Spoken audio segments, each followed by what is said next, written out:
live. Hello.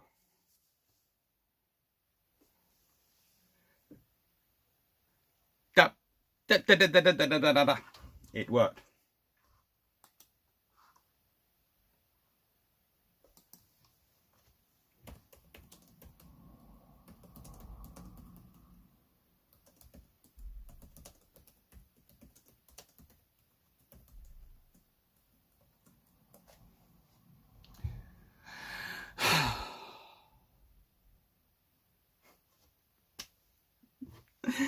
Okay, so I go for the simple one, and it still manages to get it to not work. This is just, you know, hello. Yes, Bru Ships is now live.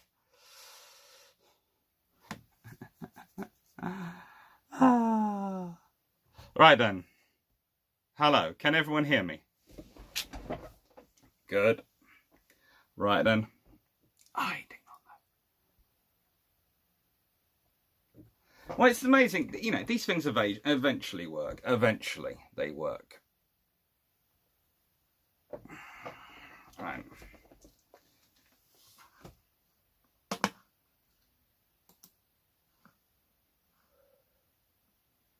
So, I found out why that one wasn't working.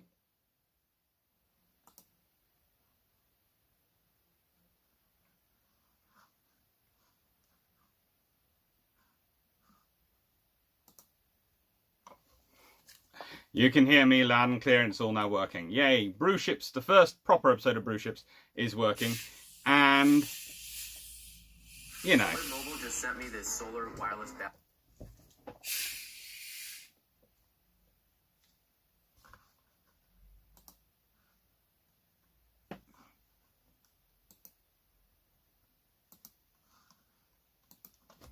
And I have chat in a pop-out on my big screen. So, today, before I get into everything, I have a couple of things to talk about. As I was saying earlier, what I'm going to be doing from now on, the standard style, is there's going to be an introduction video in the morning, which is going to use slides. And then there is going to be sort of come out in the morning, which will use, as I say, the slides. And then there'll be discussion in the afternoon for my timing. So that's basically 6 a.m. UK time is going to be when there's going to video pop up, which is going to have all the slides and all those things. And 6 p.m. UK evening time is when it's going to be a discussion session. And I have got the Iron Brew. Now, again, I will say thank you to all those who've been suggesting I buy 3-litre bottles of Iron Brew. I love you all. I'm very, very happy that you think my bladder is that big that I can drink a 3-litre bottle of Iron Brew without having to run to the loo at some point. But I'm going to stick it to a 2-litre one if I'm going to be sitting here for the whole time and not leave you.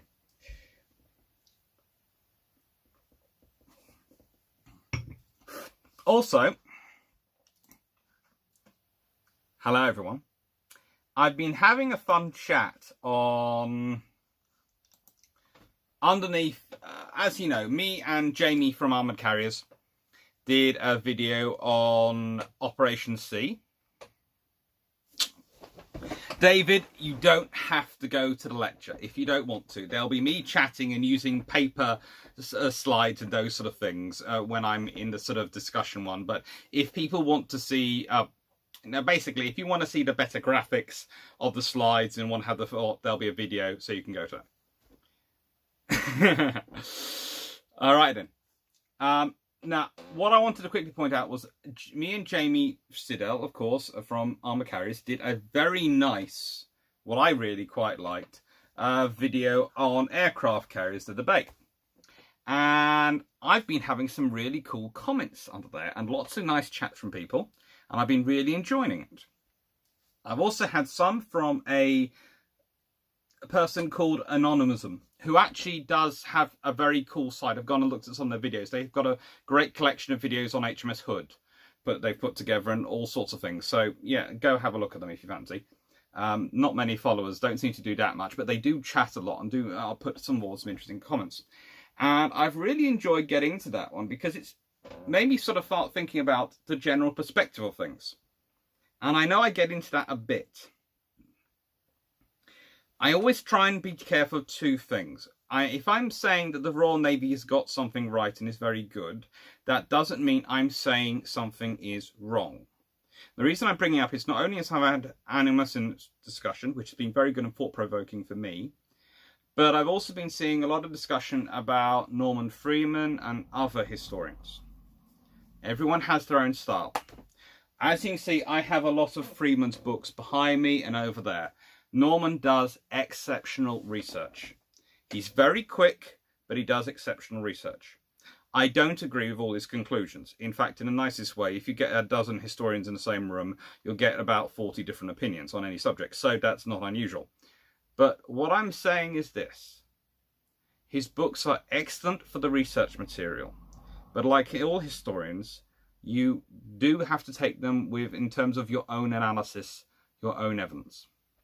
So please, read all the books. And of course today, as all Bru Ships are going to be, it's going to start off with a discussion of books, and then it's going to get into some question and answers. Okay?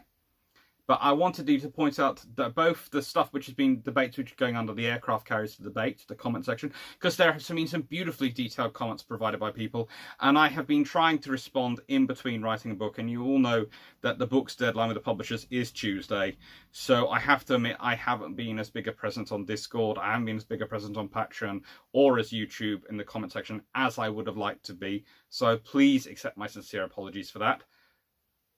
I will be back to more normal service once the book's in and I'm not panicking so much getting it perfect. But there have been some really interesting discussions, so if you want to go and have a look at them, please do. Now, what was next? Right then, so we have a whole load of chats going on, and I'll just quickly answer some questions before I get into that.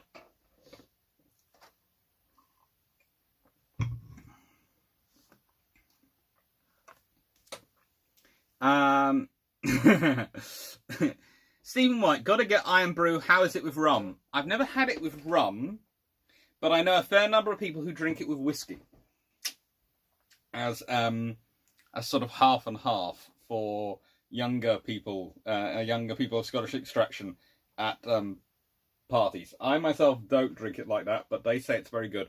There's also been a recent craze of friends of mine who turn Iron Brew into ice cubes. They freeze it and they use that as ice in the whiskey, and apparently it's really, really good, but frankly it disturbs the life out of me. Right. Next question. Just how many times did Eskimo undergo an emergency conversion into a Ro-Ro ferry, lost her bow? 3 times. Eskimo lost her bow 3 times. 3 times. And it was the same foreman apparently in charge of fitting her new bow every single time.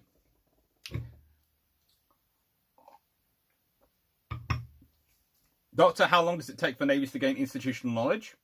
How long to lose institutional knowledge? It will take generations to achieve institutional knowledge. This is why I say a captain might theoretically take 20 years to train because they're in service, but you think of how long it took to train the people who trained them, and train the people who trained them, and train the people who trained them. You're soon talking back hundreds of years to get to the captain you have in the charge of your fleet today. It can all be lost in a moment though, because you fire those people, you get rid of those people, you lose that knowledge. The interesting example is naval gunfire support prior to the Falklands War. There were literally a handful. There was one lieutenant colonel, I think, and a few NCOs who knew how to coordinate naval gunfire support for troops ashore. Because for NATO, it was done through the NATO fire system that they had arranged for Norway, and therefore there was no one in the British forces who had it. And what was going to do? Plus, they were going to have their own artillery ashore, so they didn't need to do it much in NATO and Norway, they felt.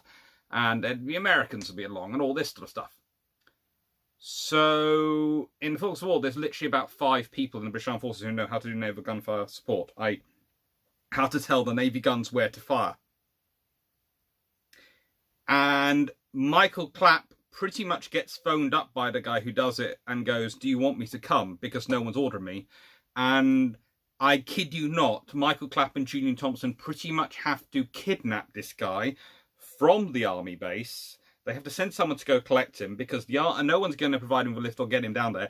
And get him aboard HMS Fearless and get him down south because they need the capabilities he can provide. Sorry, I was distracted because there is a very cool discussion going about Eskimo's bow at the moment. But that's the trouble is with institutional knowledge, you can lose it very quickly.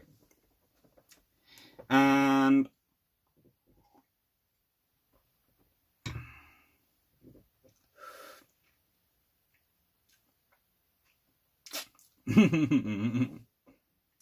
right. So J. Tris Eskimo didn't lose her bow. She deposited it as a reminder not to tangle with tribal class unit. Yeah. There is an interesting quote I've used in my book from the Battle of the North Cape, where Fraser basically nudes 2 convoys of their destroyer escorts, but leaves the tribals to escort the convoys. His argument being that he could use the destroyers who were under both those destroyers, which were under the command of formal tribal class officers, aggressively enough, and they'd have cruisers to do the fighting. But if he left the tribals to look after the convoys, no one was going to touch them. So, you know, that is basically his policy. So, today we're doing the Japan-themed books. The first one I have doesn't look Japan-themed at all. It's Action This Day by Sir Philip Vian. But we hear so much these days being rewritten, either retconned or all sorts of things about the British Pacific Fleet. If you want to have an example of what the British Pacific Fleet was actually getting up to from one of the insiders who was in charge, dealing with everyone and organising everything, Philip Vian is a book to get. He's also a really, really cool guy. And as I said, he starts off World War II as a flotilla captain in charge of a tribal destroyer flotilla. He ends World War II as a vice admiral in charge of the carrier battle fleet at the core of the British Pacific Fleet. That's some promotion, and he deserves it. He also may or may not have actually carried a sword across the Altmark himself.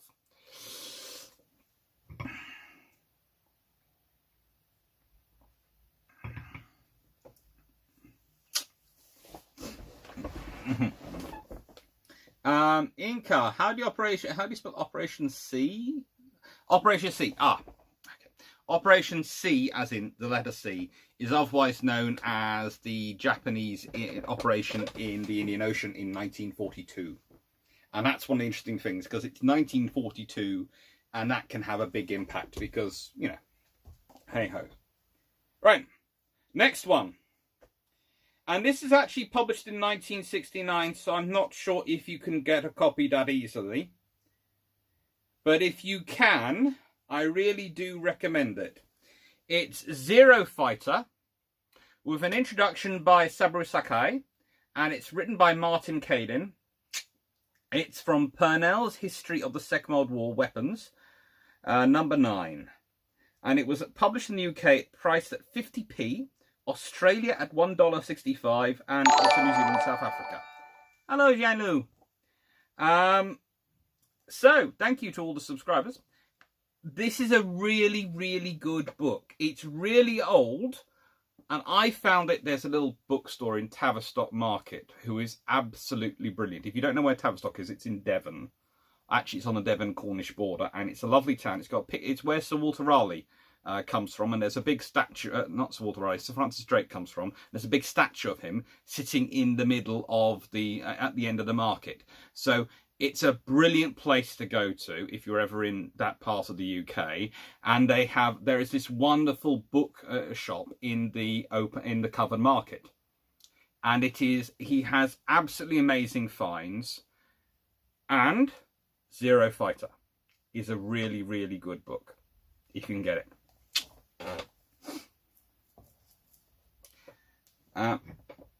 Esker, are ships accidentally colliding that frequent, or is it just that we remember it because it's probably somewhat hilarious, shameful in hindsight?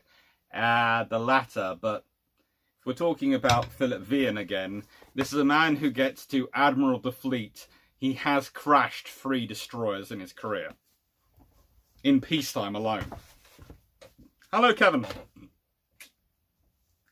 Right. Next one. From 1990. Putnam. Japanese Aircraft. 1910 to 1941. By Robert C. McKesh and Shawzer Abe. This is just special. I like this book because the authors do not care about anything about mythology or what's the traditional perspective of these things or anything of those ranks. What they care about is giving you the facts and the figures and the interesting details. And it really does work quite well, because what it means is the Royal Navy, the Imperial Japanese aircraft are really put alongside each other and really, really good. So, it's worth it. Why does the book stop in 1941? Well, they stop in 1941 because at that point they think that their basic argument is that World War II basically takes over and the Japanese are just recycling designs and going a bit mental. Excuse the French. But it's really, really good. Hi, Fox Gamer. Hi, Bandhome. Bandhome. Yes, in fact, he did them in exercises. Basically, the Royal Navy treated as him showing how aggressive he was. He managed to save and bring home the 3 ships every time. But, you know, different navies. But this is a very cool book if you are interested in Japanese aircraft. And if you want to see how they develop and where they come from. And it really shoots down the idea. These nukes, because 1941 is the start of the Pacific War. Yeah. Pretty much, as I said, it's World War II, and when 1941, when the World War II sort of happens, Japanese aircraft design does go a bit weird. But this book is really, really cool. He does. Mikesh really does know his books, and as I said, these two together make a wonderful combination.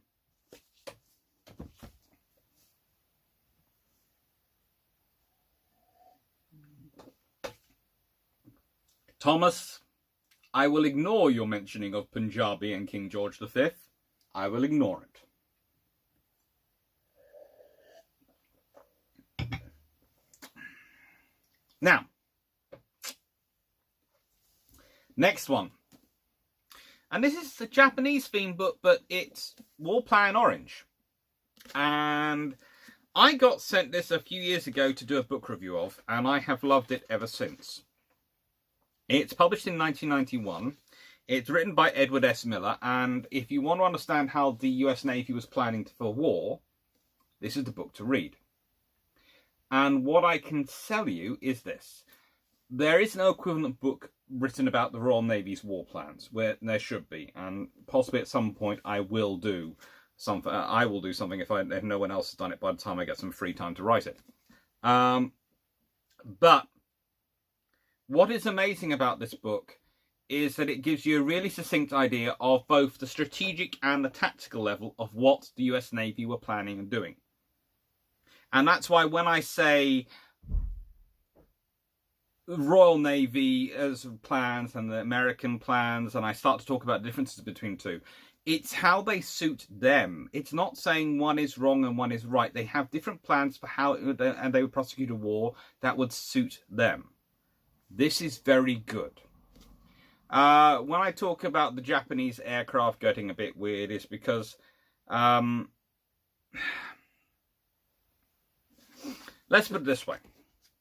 The Japanese have produced some excellent, very good aircraft, which are very good all-rounder aircraft and are definitely stable for promotion development as the war goes on. But their early successes with the Zero and the idea of making an aircraft lighter to make it really effective are what they try and push on down with. And I think that personally that was the wrong tack for them to take. If they had instead gone back to the previous generation, developed from that, they would have had a far stronger aircraft for going into the second half of the Pacific War.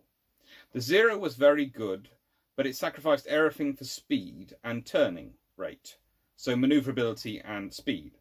But that meant it had no strength to stand up. So once you start things like the FAC Weave, where developed by a great US Navy officer who I'm going to try and put into Tuesday's talk, where the aircraft, and it starts off with Wildcats, and then there's this also Hellcats, sort of do this the whole time.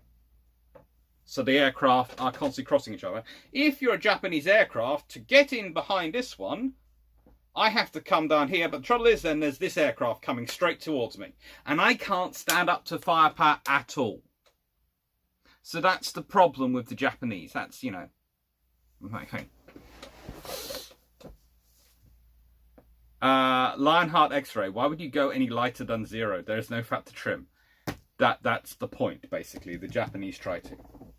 So, you all see behind me quite regularly the Eastern Fleet. It sits up here. It's just off camera, I think. But the Royal Navy, Eastern Waters by Boyd. Okay? Well, before Boyd produced his, there was actually in... Okay, Boyd is the better one if you're doing research as an academic and you want to have the references and resources to go and hunt around. But I think as better as a book to read is this one. It's Kamikaze, The Story of the British Pacific Fleet by Stuart Eden. He's an ex-lieutenant of Royal Navy Volunteer Reserve. And this edition is published in 1991. And it's written by, he actually goes and gets people who served in the British Pacific Fleet to write their sections of it. So this is written about 30 years ago now, but when quite a lot of those people were still alive and still able to write the stuff. So this is a really, really cool book if you want to understand what was going on in the late war with the various fleets versus the Japanese, and if you want to understand what the British were thinking about and what the British were doing. So I highly recommend the Kamikaze, The Story of the British Pacific Fleet. It's a really, really cool book. It's quite old now, but it's really cool. Sure.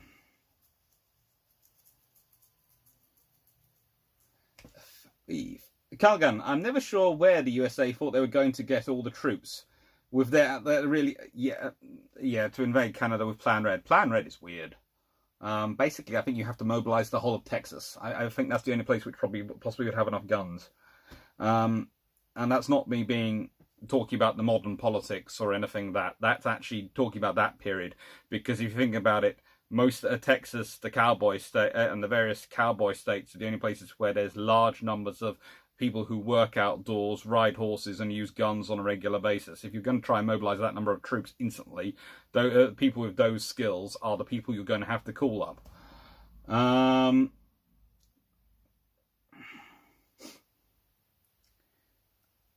Dave Burnham, yeah, the fact did start, he did devise it pre-Pearl Harbor, but it didn't really get employed till after he could do it, because it couldn't be done properly until he got the Wildcat, really. These notes, didn't the Zero also have absolutely massive range as well? Yes, it did, but it couldn't carry much that far.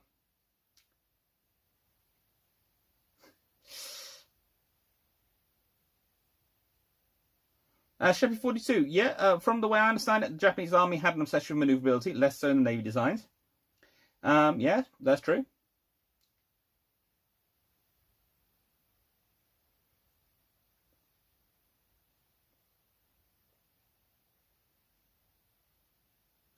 Fox Game, at Dr. Clark, when are you going to do a video on Cold War, possible RN cruisers and carriers? Ooh, that's a tempting subject, but I think I've just published June's set of things, and I'm going to load them up onto here later today, so probably July, maybe August. Ian Coombs, hi Ali. I'm always glad to know that I'm the joy of history is being passed on to a younger generation. Bandhome, what are your thoughts on David Hobbs and his books on the carriers and British Pacific Fleet? I have them as well. I have those books as well. Anyway, getting on to the next one. This is for one, if you're looking, especially if you're doing this as a profession at the moment, strategy now, but if you're really interested in what history was. Far-Flung Lines, Studies in Imperial Defence in Honour of Donald Mackenzie Sherm, edited by Keith Nielsen and Greg Kennedy, is absolutely excellent. I won't say why I think it's excellent, but there are some chapters in here who are written by some really cool people. There are some chapters in here who I'm not so quite sure how they got in here, but it is a really good book if you're interested in this sort of the wider strategy. But it's very, very thin. Most effective Japanese cruiser class. I'm not going to get to that sort of thing till I get to the last book. Stefano, what primary sources are on the Japanese Navy in World War II? There are a few. I don't have many myself, but one of my colleagues, Alessio Padalano at King's, does a lot more on the Japanese than I do, and I will ask him for what his recommendations are, so I can put them and talk about now. So, Scipio Africanus, can you do a video on Iron Mutinies in Norse? Yes, I can do a video on that at some point.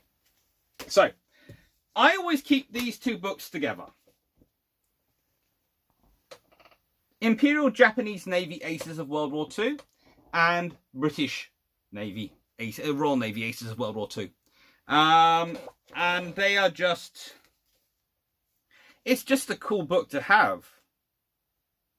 Because what some of them got up to, and you find out one of these guys actually became an ace because he was flying trying to fly a captured Wildcat and all sorts of things. It's just a cool book, and it's got all their pictures in.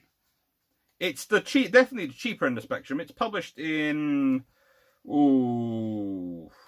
let's see, Osprey book, published 1999, this edition. But it is really quite cool. And this one. Right, there's some questions coming.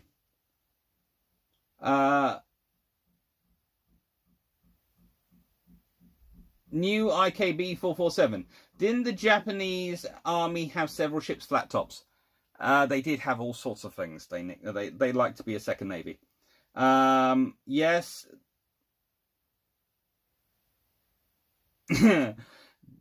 Richard Hughes, does it say nice things about Henderson and Vian? This one, the Kamikaze one, says nice things about Vian. Doesn't really mention Henderson. Henderson is pretty much forgotten.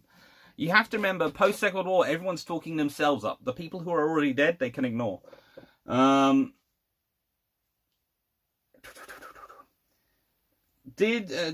Clark, from Skywalker Rock, did Japan have any strong points going at the end of the war? Why? Because it seems to be that nearing the end, everything in Japan was in.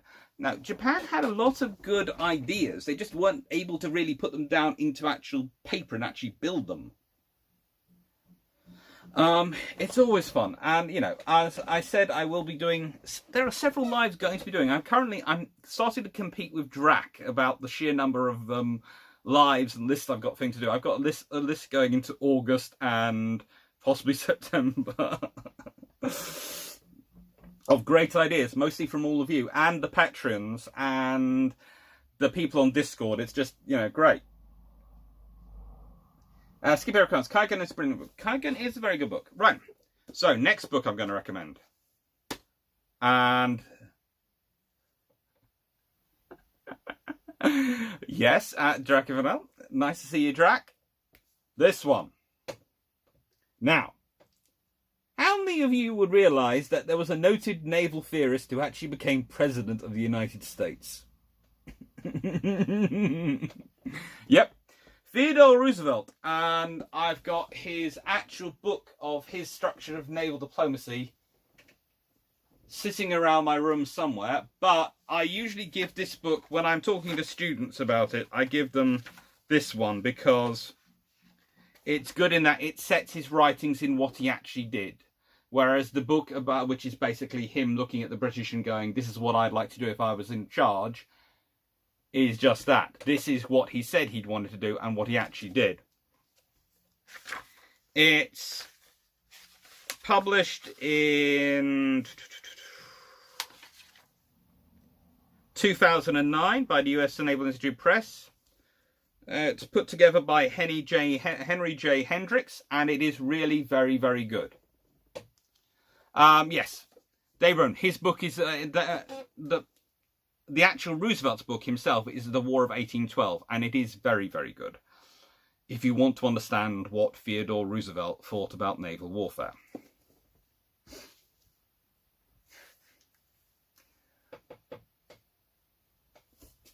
How important... Skiffio, can you ask me that question again in case I lose it once I'm through all the books? Because I'd like to get to your question about the importance of the Invergordon Mutiny, but I also want to get through the last two books. Because, believe it or not, I kind of turned my bedroom upside down yesterday, making sure I had all these books in a nice pile for you all. So, Turning the Tide. The Battles of Coral Sea and Midway, as produced by the Britannia Naval Histories of World War II. Now, this is the University of British Press, and these are the actual histories produced by the Britannia Royal Naval College. It's really, really cool.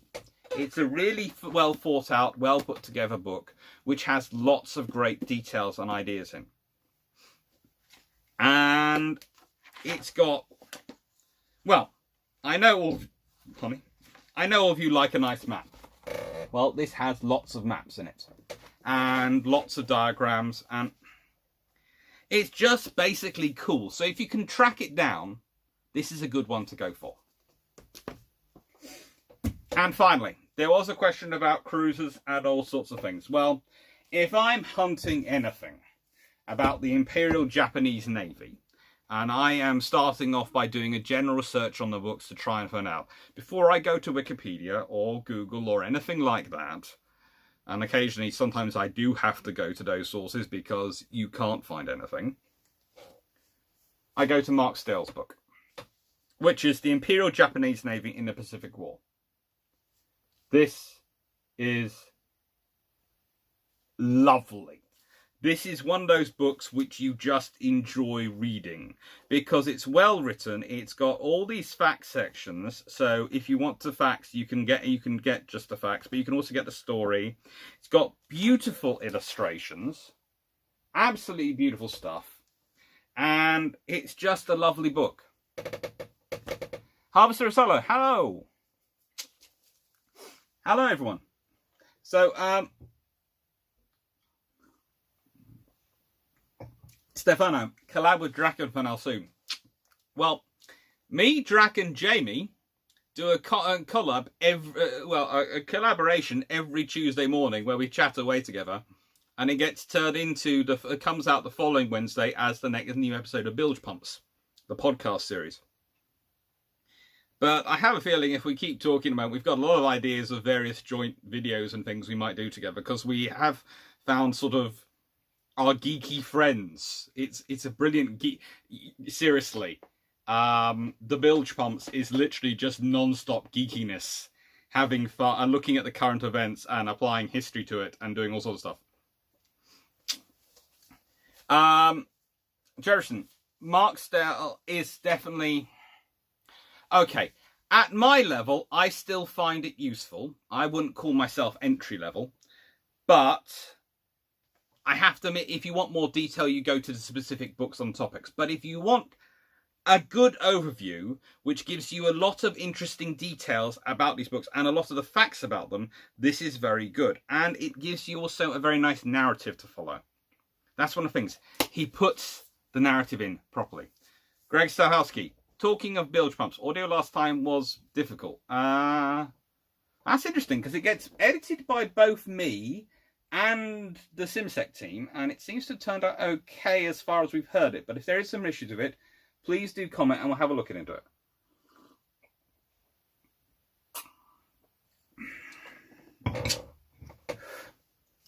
Title of the last book is The Imperial Japanese Navy in the Pacific War by Mark Stale, and it was published by Osprey Publishing in 2014. And it's beautiful. It's a beautiful book. Jerison, I'm at entry level. Well, my point is this. You can enjoy this if you're entry level up to academic PhD, quite happily lecturer for many years level. It's a really good book. Some books are able to do that. It's another reason why I prefer this book over Boyd's book. Because I think this one is better for an entry-level reader, but it's also got sufficiently high-quality detail and sources in there. It's good for an academic reader. Whereas Boyd's book, I think, is better for someone who is already done a bit of reading around the subject, if that makes sense. So this is why I recommend these books if you're entry-level. These are the sort of books. When my students are starting to look at the British involvement and in the Pacific War, these are the two books I tend to tell them to go and start having a look at. Bilge Pumps podcast is done through SimSec. We do put up links all over the place as well.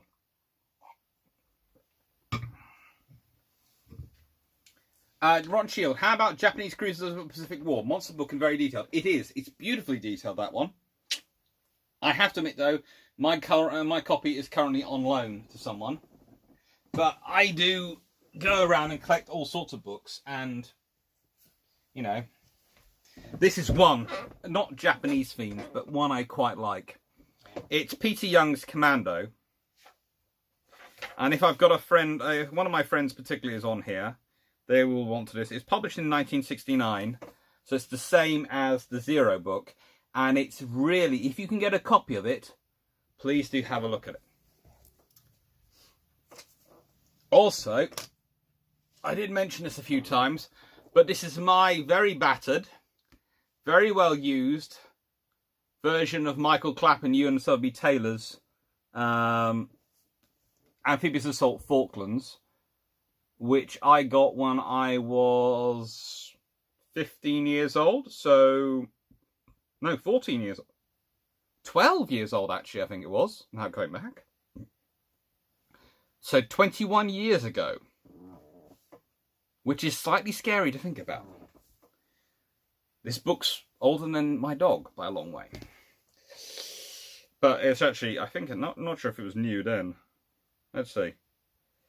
It's published in 1997. Yeah, I got it when I was 12 years old. You can all now work out how old I am. Yes, I am ancient. Right, so let's get to the questions. Fun times. Ooh, yeah. Hey, by gum. Get the iron brew out and get the questions. Okay. Every mutiny. James Good, Draken was okay, but you were very quiet, Grace Halsey. I am not sure, because I'm the one actually doing the recording, so I shouldn't be quiet. But I do agree with you, I was a bit quiet in the others. I will try and work that one out. I have no idea why. And honestly, I'm not quiet, so... Ron Shield, just started Clapp's book yesterday. Very good. Are you liking it, I hope? So yeah, I'm trying to make it. So let's go. I'm on Amazon right now, trying to make a book shopping list. Why so? It's on that SimSec website. Yes, SimSec. So SimSec have a podcast website, have their website and have their podcast. A moment ago, it's Sea Control bilge pumps, but they are thinking of making it bilge pumps on its own as its own podcast stream, because it's proving quite popular. The more popular it proves, the better, because they've got actually, they're a charity and they're going to donate some money. They're going to put some money forward into it to pay for it and pay for it to have its own stream. So that's rather cool of them, and you know, it's nice. You think?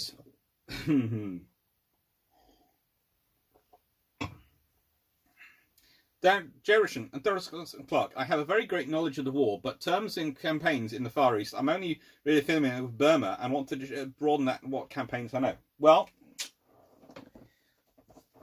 you can't go much wrong with these two books, Jerison. You really can't. And this one, it got virtually no press when it came out, and it is so good. You know, it's got things like Nobby Clark, from Nobby Clark on HMS Formidable. Yes, it's the person you think of when you hear that name. And all sorts of people. It goes through and gives them their experiences, and basically it's a massive collection of different people's experiences, and it's just so worthwhile reading. And the operations they get up to, you know, that series which we often talk about, the War Voices series, where they, you know, it's an early version of that, but it's just bigger and better.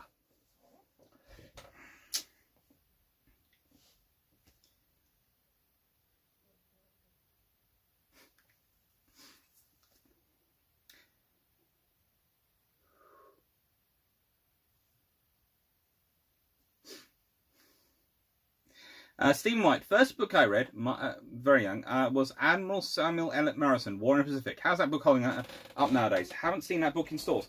It's a good book, but quite a lot of the old books you find stop being published and stop turning up in stores, and they're blooming impossible to track down. Thomas Rowe, how well have Roscoe's War at Sea books stood up? Well, there you go. There's Roscoe. The Navy at War, 1939 to 1945 is the one I have here. I have his other one somewhere, but I prefer that one to his other one.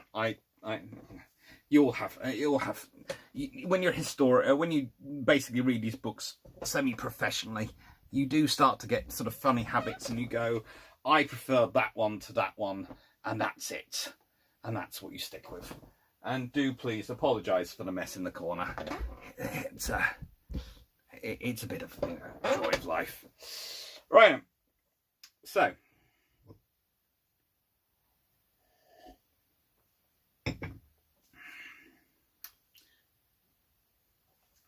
Tiberius Columnus, and of the three, Nor was... so that's the debate going on about the mutinies. Yeah, Nor was the more political one, and Spithead. Basically, any mutiny which blocks London is going to get violently put down quite quickly. But any mutiny which is able to keep it fairly organised, fairly professional, fairly respectful, it tends to get they get settled in on the things. Let's see. What is this? Wickers. At Dr. Clark, can you explain why HMCS Hyder is Ontario and not BC? I have no idea why she's in Ontario, not British Columbia. I have a feeling it was decided that Hamilton was a nice place to store her, and she would be safe and well looked after. Dragon Mail, that reminds me. Can we have the Brian Blessed Naval History try Henderson's Alive? Okay, you've done it.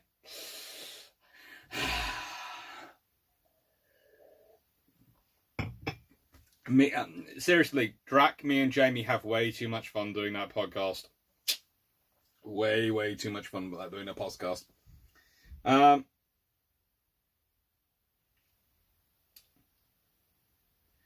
Dave Morrison is the best secondary source. He was there, but no access to co-breaking and some definite favourites among flag officers.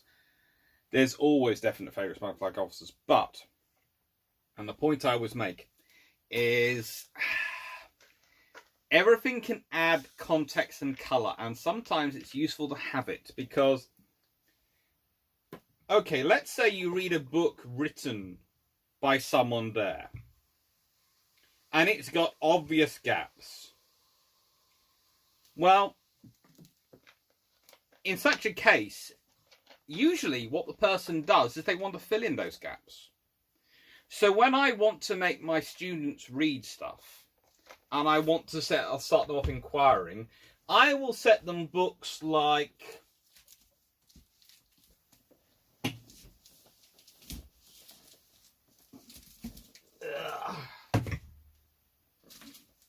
there we go. This one. Or this one. Fast Carriers. It's excellent, but it's got a lot of gaps because it doesn't talk much about what the other ships were doing. It's obsessed with the carriers, as its name suggests, but it doesn't talk much about the task group. And the Royal Navy at Dunkirk, which is very good for the ships, but doesn't tell you much about the strategy. I give this to a student, they tend to go off and go read this, and then go look further. Hello, whoever just subscribed. I can't see you, you're underneath writing. And if I give them this, they tend to go, but what were the ships doing? So actually, if you want to make, and this is a really good trick, if you've got a teenager who likes history, but they're not really sure what they're interested in, get them one of the books which have big holes in it. They'll soon find out what they're interested in because they'll look at those holes and they'll go, right then, how do we find the information in these holes? It'll start off probably with Wikipedia, but then it'll go with buying books on it and it'll progress from there. So if you want to nurture someone's love for history, don't give them one of the books which has everything in them. Give them the book which has the holes in it. It's like, if I was really... Ooh. Let's see, is it there? No. I do have one of those books. I do have the Japanese aircraft of that, but I can't see it. Yeah. I have a whole series of books which have the various aircraft types in them. And I can spot every one apart from the Japanese aircraft one. I don't think I've loaned it out to anyone, so... It's somewhere in here, probably staring at me. Alright, there you go.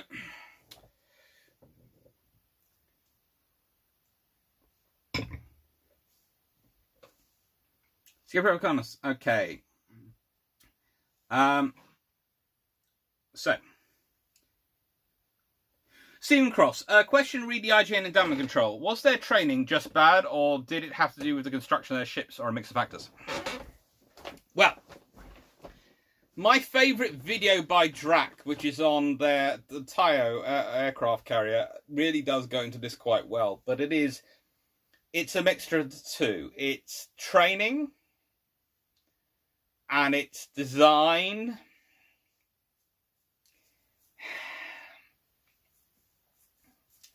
and it's also luck. Okay? When your ship gets hit, depending on where it gets hit, has a big impact on what happens. I.e., tribal class destroyers can, as Eskimo has proved repeatedly, lose a bow and keep on going. But also, as HMS Afridi proved, and a couple of others proved, if they get a big torpedo or a big bomb in their centre, in the case of Afridi, it went straight down the funnel, then you have a problem. Then you lose your ship because it's hit there. It's a single bomb. That shouldn't destroy a destroyer, but it does if it goes right down into the ship and blows up and causes all sorts of trouble. But she can also take a bow. So it's where you're hit. And of course, the Royal Navy had issues in that the things were missed, okay? When it came to carrier, counter flooding was supposed to be done carefully. And some people interpreted this as you shouldn't do counter flooding at all. Actually, it was you should be careful when doing it, because they found when some people had done early instances of counter flooding in the interwar years, they managed to do too much the other way. And of course, aircraft carriers by necessity top heavy, which is not good. But there is a difference between doing something carefully or unnecessarily versus doing it as necessary and carefully. Okay? Right. Let's see.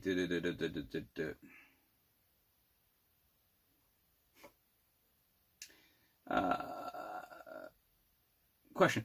Strub. How would World War II change if the Japan's Navy Army took control of their government militarily? If the Army had been in charge... that would have been a fight to the death, but they wouldn't have been that good. If the Navy had taken in charge, they might have stood a better chance of... I don't know, managing to get something out of the war, but I don't know if they could have really changed it. Really, most of World War II is logistics and production, and either Britain or America was not a good option for Japan to fight. You know, and I always sort of sit there as option, and people go, "Oh no, Britain couldn't have done it. It had to be America." But actually, both are quite able to withstand Japan. America has a huge size. If it hadn't been for the war in Europe, if Britain had just been fighting Japan one-on-one solo, as I've said before, America might well keep out of it just because it's letting its two nearest threats destroy each other, so that's fine.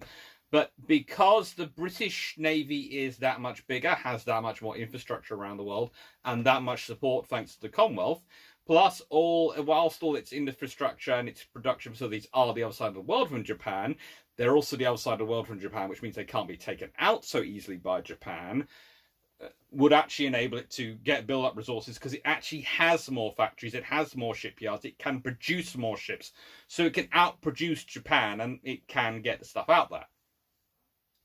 Japan's basic problem, and something they didn't solve until about the 1970s, is their actual production facilities and infrastructure, and actually being able to produce enough stuff. And that's the problem they have. Okay.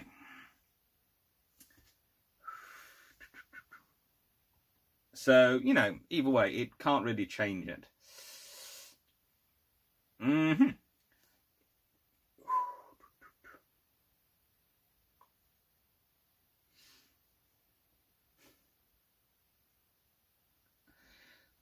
The new IKB 447. Is there any truth rumors about the Japanese 20-inch nail gun, or is it just wishful thinking? I wouldn't be surprised. I've read those things myself. I think there might well have been work on a 20-inch gun, but I doubt it would have worked that well. They could have tried, but you need a lot to make a 20-inch gun work. Oh god, that's a lot of... It's a lot of issues. A 20-inch gun is not going to be easy. It's going to be colossal. It's going to be so much weight. You're possibly going to need to have flexible ballast to deal with the thing moving around on your ship. Or you're going to have to build something even bigger than the Yamamoto class to actually get it to work. Oh. Ooh. It's just, it's a lot of ship it's going to need.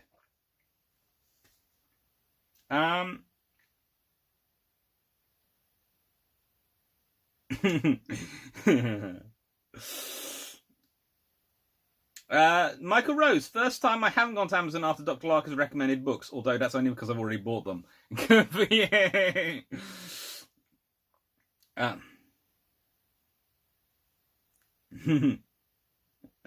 Dave Burnham, Bateway, Dr. Clark, if you make us say BT, you have to say Roosevelt. Roosevelt. Okay, Roosevelt. Rosie. Right.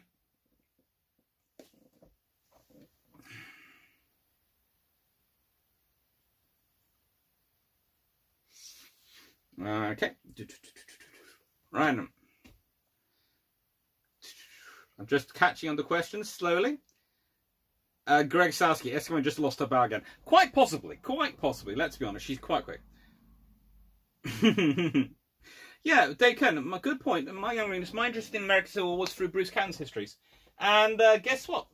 In the same pile of books I have to give to people to make them read, Bruce Catton. It's got a lot of issues in it, but it's got some very cool stories, and those gaps make people go off and do some research. And that's actually an extra library copy.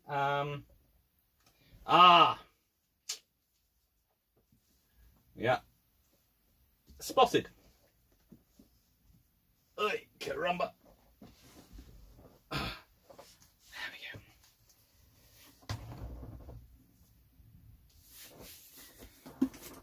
go. Right then.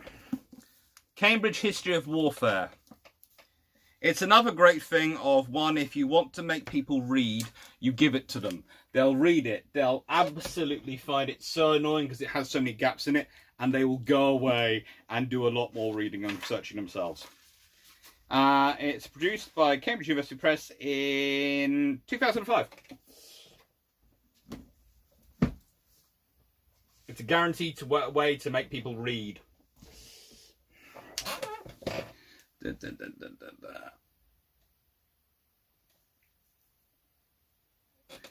Kevin McTagg, someone's laughing too much on the podcast. That was probably me.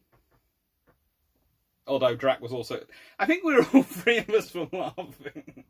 Why did Eskimos Bow deciding they want to go on to be part of ship? No. Just Eskimos Bow was an expendable weapon, okay? An expendable weapon.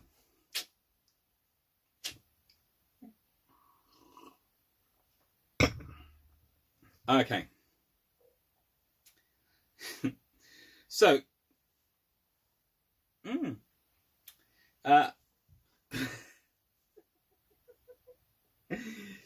SK, what do you think of the Japanese submarine arm? The Japanese submarine arm is one of those things which has actually got some good ideas in it. I quite like some of their subs, and they've got some quite, interesting policies. But then again, they get very attracted to their sort of midget submarines, and again, you can see why. They're going with X-Craft, the same as the British did, the midget submarines, because you've got an enemy in harbour, and how do you take out the enemy in harbour? And the British go turpits, they're trying bombing and all sorts of things. Well, the Japanese are doing the same at Pearl Harbor. What they should have done is attach a tension wire to their torpedoes and their torpedo planes, so that when the torpedoes drop, they drop flat, and they'd have run straight into the ships, and they'd have sunk far more American warships.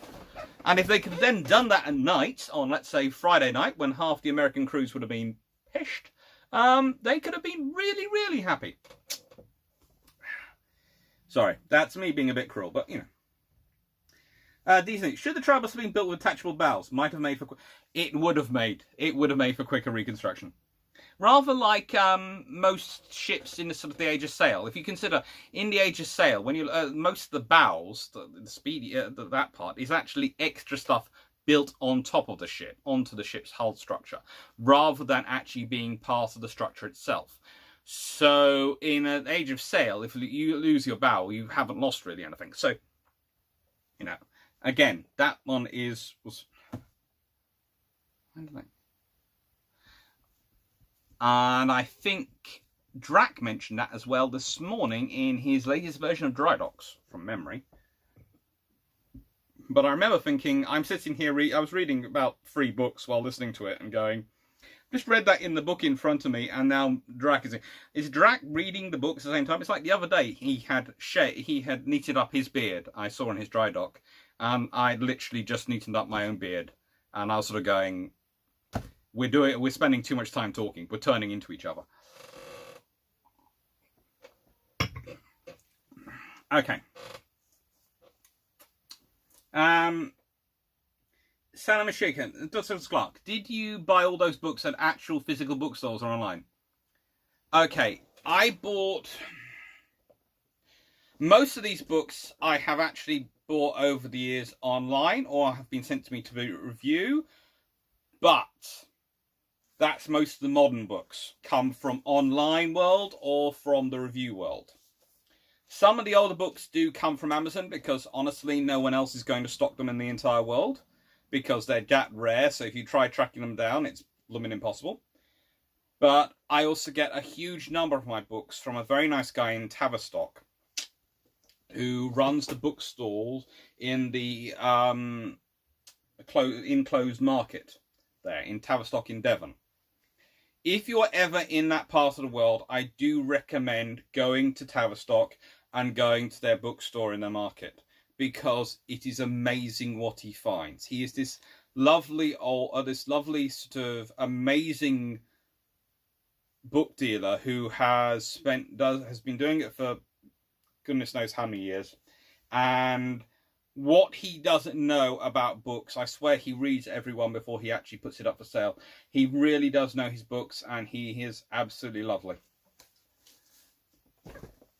Plus, he has a habit of employing history students as his assistants, so, they're quite helpful. I have never worked there, I will put this out. I come from Surrey. Devon is a long way away. But we go down to Cornwall so often that I've gone through Tavistock 4 or 5 times a year, every year for my life, most of the years. And I've gone to that bookstore so often, and he's always had all sorts of things.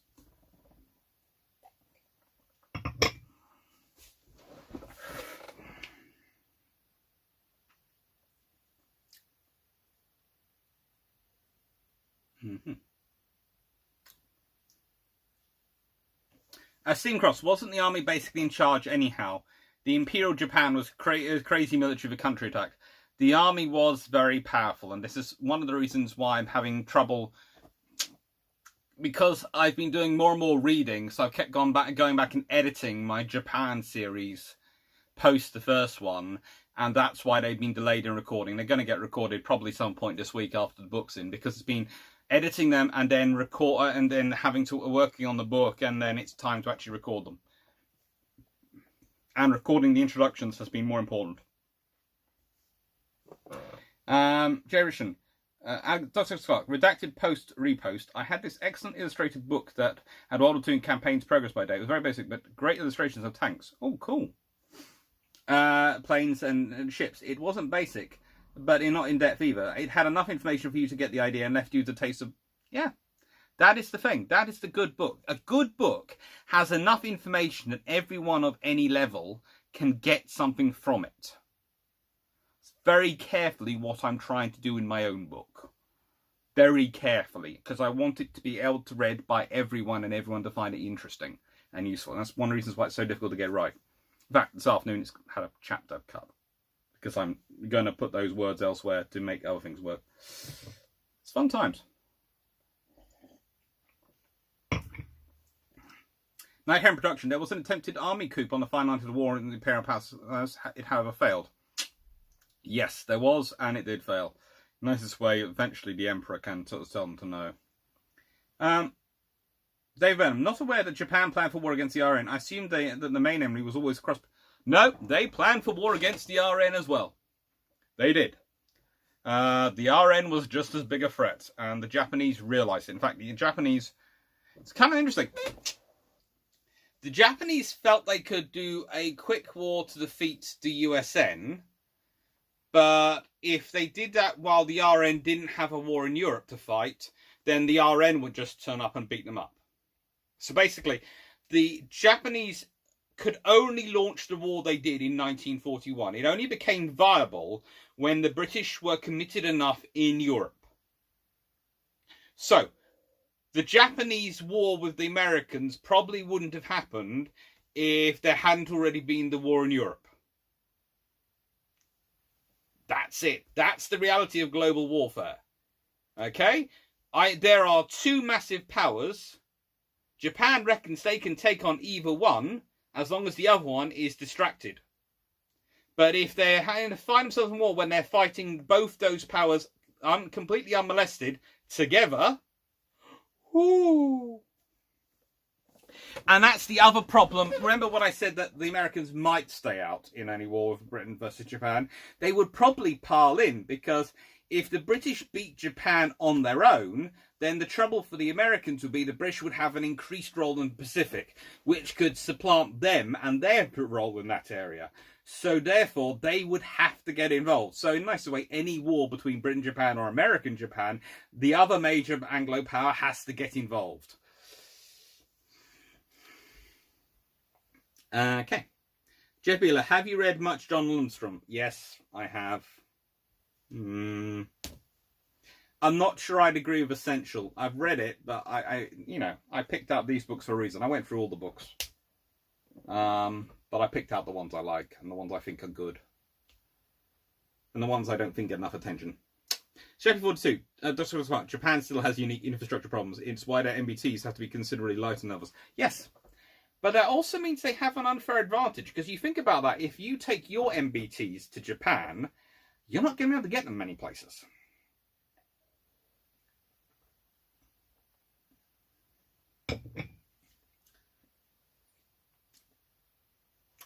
SKR, Japan also has virtually no natural resources. Yeah. I'm Japan need to be allied with either UK, as she had been, or USA in the 1920s, 30s. Otherwise, she was always going to lose. That's pretty much. In the nicest way, UK and Japan could have beaten America. They could have done. Because the American Navy would never have been big enough for that. America and Japan could have probably beaten Britain. The only reason I say probably, not definitely, is because the British play a lot meaner than other things, and half the American fleet and the Japanese fleet are in the Pacific. So I would expect the Royal Navy to block the Panama Canal as a de facto and make them come through either the South Atlantic. Well, actually make them have to come up through the South Atlantic. Because honestly, that would be the biggest, most cruelest thing you could make the American and Japanese navies do, come through the South Atlantic. That would probably act as a, basically, the South Atlantic is kind of the Royal Navy's version of the Russian winter. If enough of your ships make it through the South Atlantic, then we'll fight them. It's definitely not nice.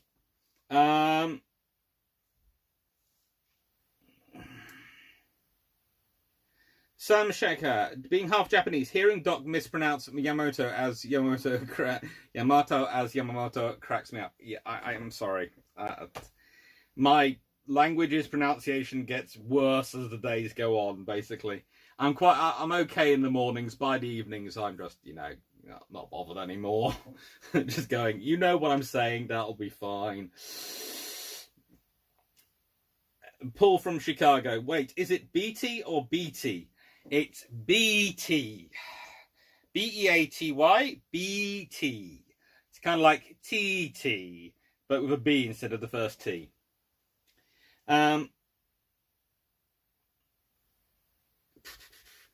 Dave Kern, Captain is wonderful, better than Shelby Foote and none of the Magnolias and the Moonlighting bit. Yeah, definitely. Dave Byrne, do you have a slide time of all your books listed? No, I don't.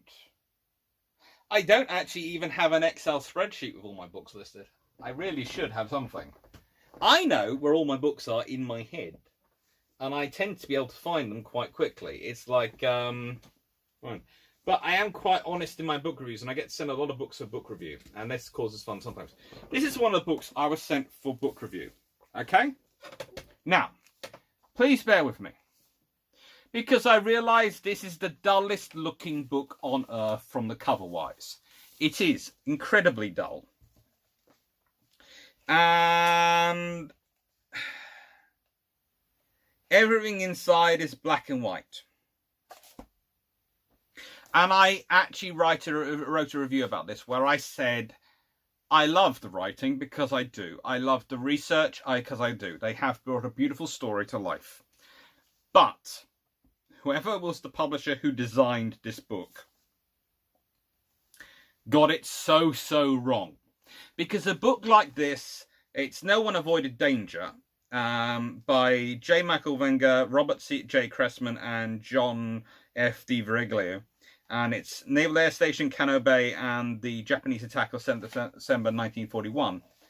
It is a really cool story, but it needs a book which is going to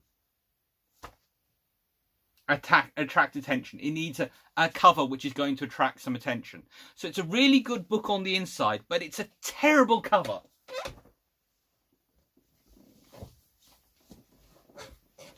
Whereas this is one of the coolest covers ever, but honestly, Norman, it's not one of his better works. Just not.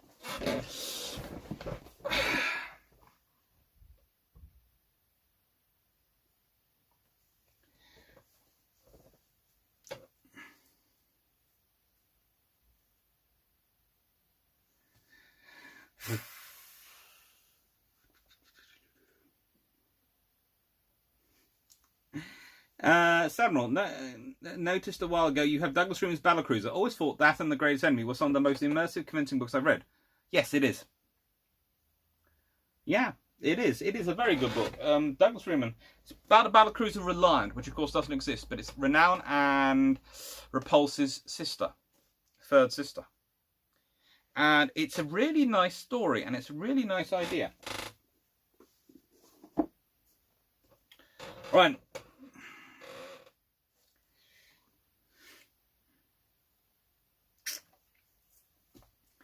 These notes. Gotta wonder just how big a theoretical Japanese navy would have looked like in the 1980s when it had the second largest economy in the world if they were not restricted like they currently are.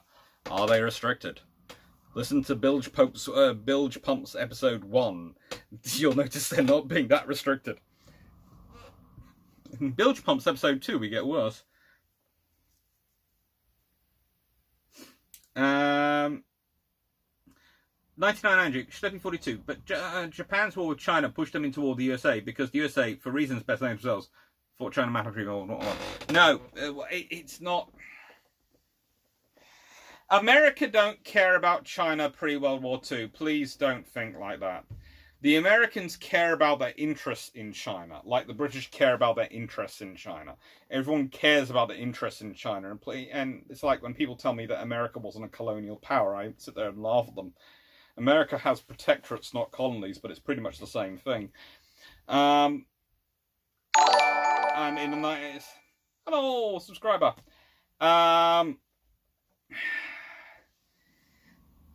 What they're doing, what the Japanese are doing in China is they're pushing out, and the Americans realise it's not just going to be China the Japanese are going to push into. They're going to push into wider Southeast Asia. They're going to push out into the wider Pacific, and the Americans consider the Pacific their ocean. The trouble is the Atlantic they don't really have the same attachment to because they are a big power in it, but there's also was Britain traditionally, so it wasn't their thing. But Britain was not usually. Whilst Britain is a power in the Pacific and is a presence in the Pacific, the British fleet isn't there. There is a presence of us here, but we're not really here. Whereas in the Pacific, the Americans are here. This is our ocean. And, that's what they want. And that's what they need. And the blooming Japanese are starting to annoy them. Oh, man. So they're doing all that. So this is what the Japanese versus American aggression is literally over control of water. And not even drinkable water, salt water.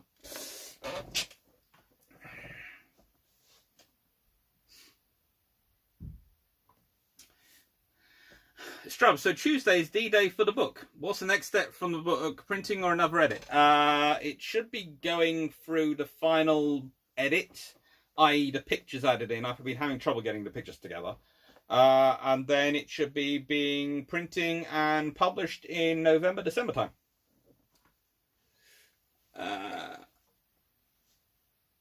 Paul from Chicago. PG tips or Yorkshire? Are you talking about tea here? In which case I will... Well, my mum, when she used to drink tea, before she stopped it, we used to be always Yorkshire tea. My girlfriend is Earl Grey. All the time. She loves the stuff.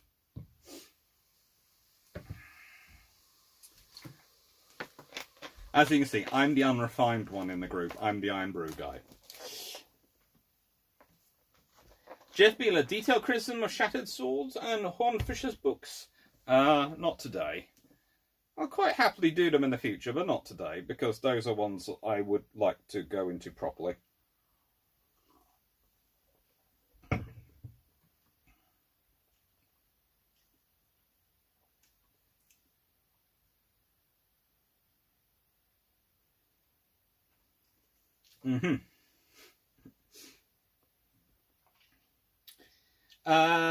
Jeff Beeler, what does a peacetime 1942 Royal Navy look like, led by Henderson? Well,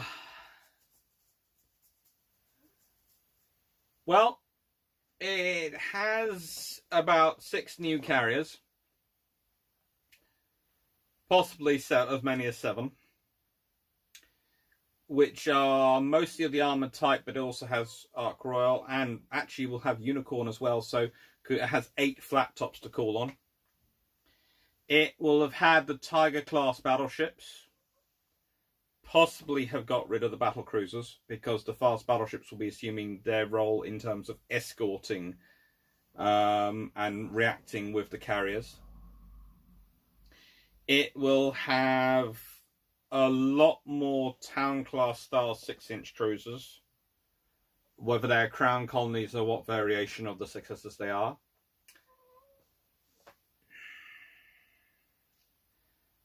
And you would probably be talking at least another 2 to 3 batches of large destroyers have been ordered, 2 to 3 flotillas. So there'll be another 24 large destroyers in Royal Navy service, possibly more. They'd already negotiated for the tribals for Australia and Canada even before war began. So it could have been a far more modern fleet. The Royal Navy in 1939 is caught about 6 years into a 12-year transition. So 1942 is 9 years into a 12-year transition. So it's 3/4 of the way there rather than halfway there.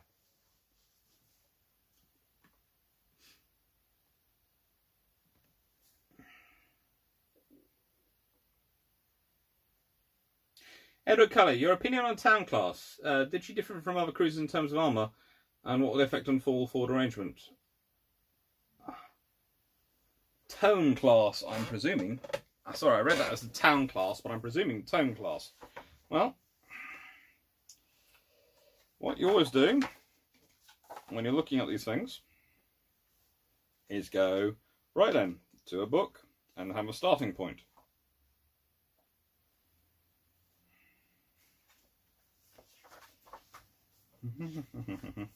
It's always fun having a starting point. Makes life a little bit easier.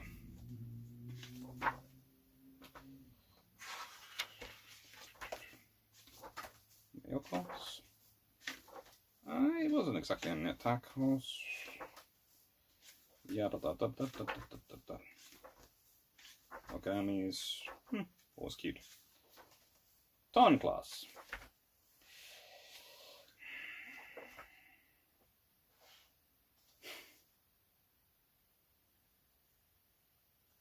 Well, they're reconnaissance ships, okay? This is the first thing you have to realise about the Town class. They are reconnaissance ships. But, okay, so I have a big thing against ships having their all-forward armament. I have a big debate with the battle class and all these things, because technically I like the battle class in some ways, but I really don't like the fact that both their guns are forward.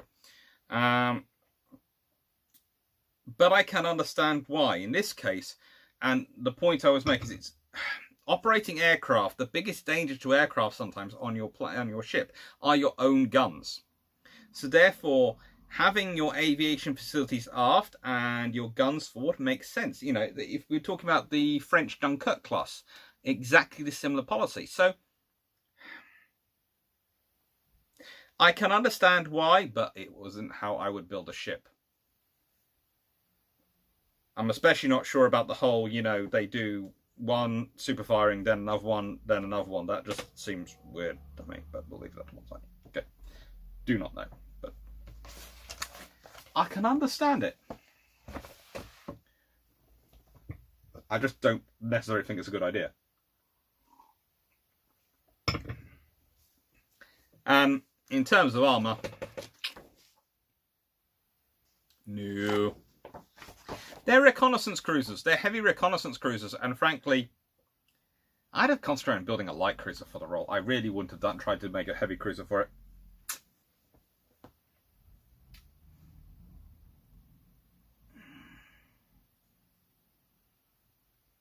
Okay. W. Craig, not related to today's topic, but I recall you saying that for China, ASBMs are tricky because, as to say a US president, you don't know what the missile is aimed at, fleet or city. W. Craig, would a non-nuclear power find a more practical utility on top of the deterrence factor if it can be worked out on something still great?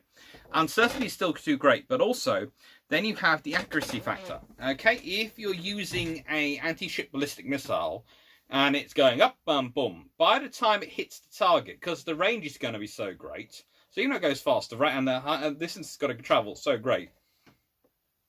If you are just using conventional warhead, you might well miss still, and then there's no point. You fired a thing. It's just at least if you fire a nuclear warhead, you have a chance of hitting, and you're going to have to fire a couple of them probably. So that's the other problem. You are firing 5 or 6 ballistic missiles, maybe more, depending on your accuracy level, with nuclear warheads, possibly, if you want to have a severe damage, or alternatively, fuel their explosives could be the way to go to get it done on a conventional level. Either way, you've got a US president getting told that, let's say, whichever power this is, has just launched 20 plus ballistic missiles. It's not good. If you've got a carrier battle group in a confined area, let's say the Persian Gulf or the Straits of Hormuz, then maybe then it works, because you can maybe launch one and maybe take it out. But if it's in a big open ocean area, you're going to have to launch a whole load of them, and that's just not going to work. It's just not going to fly.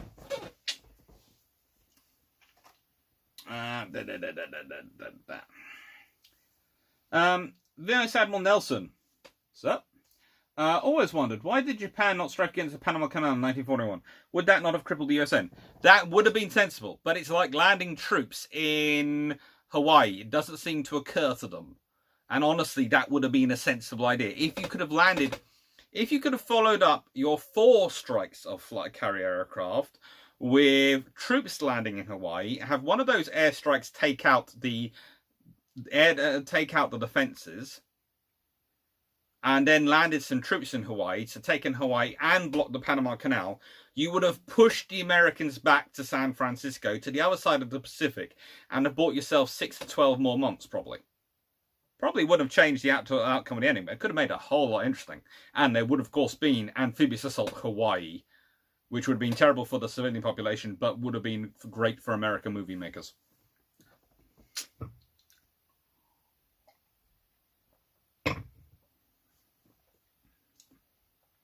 1999 Duke. A lot of 1920s and 1930s IJN warships did not like very heavy seas.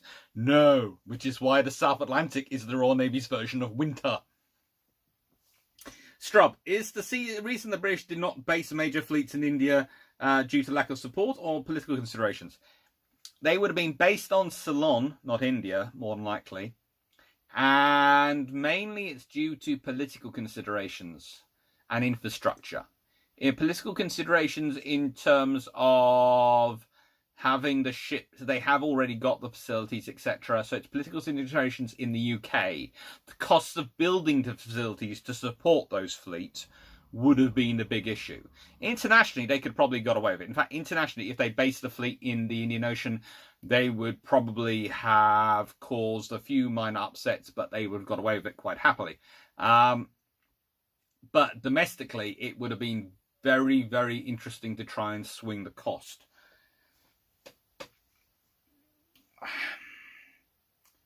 David, how would the RN have crippled the Panama Canal? That was a key choke point, obviously, and there were substantial forces protected. How would the Royal Navy the Panama Canal? That is what you have ships taken up from trade for. They look like a civilian merchant ship. They go into the Panama Canal. They're loaded with explosives, and then they blow up, and then the canal's not going to work anytime soon. You do it in a couple of docks at the same time. And before anyone thinks that the Royal Navy wouldn't have done that, we are talking about the Navy, which did all sorts of weird operations in World War II. Trust me, they had the ideas.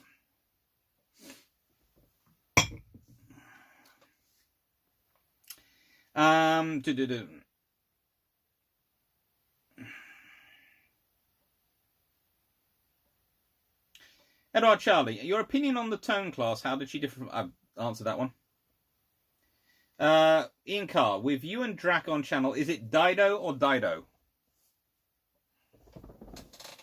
Dido or Dido? Okay, so I've always called them Didos, but Drac calls them Didos, and honestly, it can go either way. It can go either way, but my Greek teacher at my primary school, I was a scholarship boy at a primary school, and they did Latin and Greek as one of the courses there, and it was interesting school, lovely little school, and they had this old headmaster who taught Latin and Greek and had been there for about God knows how many years. Anyway, so he would have told me it was Dido because it's Dionysus. So I go with Dido, but Dido is probably correct, knowing Drac and his ability of languages.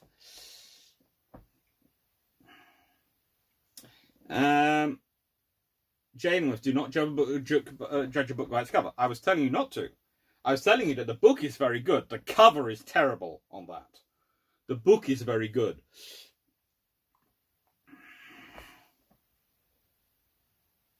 At Schleppy 42, Vice Admiral, they started a lot more of action, so apart from Pearl Harbor at the same time, though. Could have used some of those forces coming out. Yeah, that's exactly my fault. If they'd used some of their forces for those sort of things, they could have done that.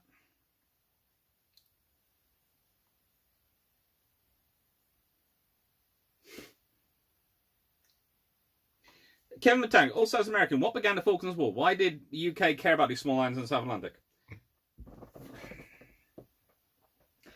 Honestly, Britain cares about them because they're British. And the people are British. There are all sorts of issues. But the Falklands War happens because the Argentinians seize an opportunity because they see the British disengaging from the area, because the British are making cuts to save money and focus on the Central Front. They interpret as Britain is giving way. Britain doesn't interpret that as giving way because Britain thinks we're Britain, so surely they realise we're not giving way.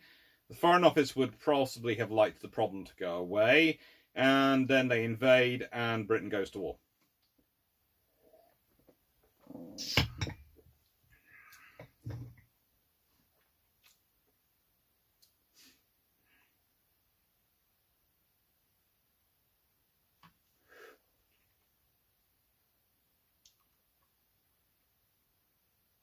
Okay. The Tone class were pretty successful with recon cruisers, if I remember right. Still, I think some more CLs or TACOs could have been, and the TACOs could have been more useful. Yeah, that's pretty much it, Schleppy 42.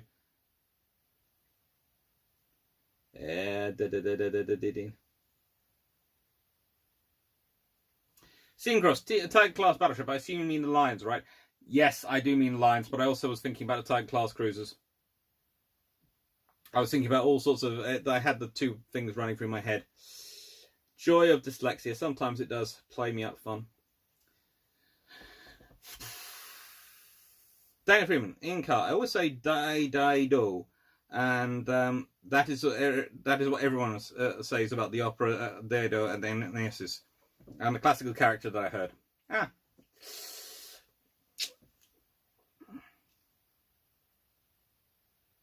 So for two, haha, America isn't a colonial power. The Philippines definitely was never an American colony, right? Suck. Yeah. It's a protectorate. Yeah, it's a protectorate. 99 Duke, Douglas Clark. Okay, that makes more sense. Vice Admiral Nyson. Schleppy 42, refueled them on the ocean. I guess like Germany did that even in the Indian Ocean War. Japan could still be in peace until they attacked. Yeah, they could have been, and honestly, Japanese were able to do sea refueling. Honestly, okay. The British, the Americans, and Japanese were all pretty able to a lesser or greater extent to do at-sea replenishment at sea prior to World War II. I know the popular thing is this skill suddenly appears in World War II. The Royal Navy start building the Dale-class tankers in 1934, 1935. They're ordered by Admiral Henderson. They're ordered to design a system which already exists when the Royal Navy are ordering them. It's not something new. What's new is the scale and the volume of tankers available, because actually buying them in peacetime, no one's going to give you the money. Whereas in wartime, you can get the money to build them all.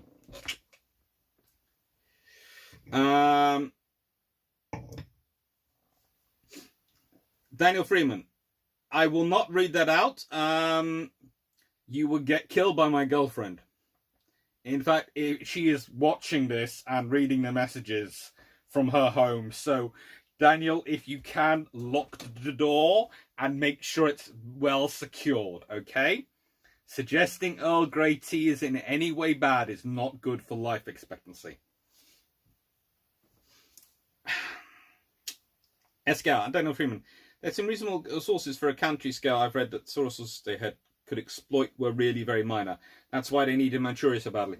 It's not that they were minor, it's that they were difficult to get to. In the nicest way, the sources are difficult to get to. And the questions are going... I can see the bottom of the screen going on here, and I've got the top of the screen as well, where I am. And it's just keeping up with it. Almost there.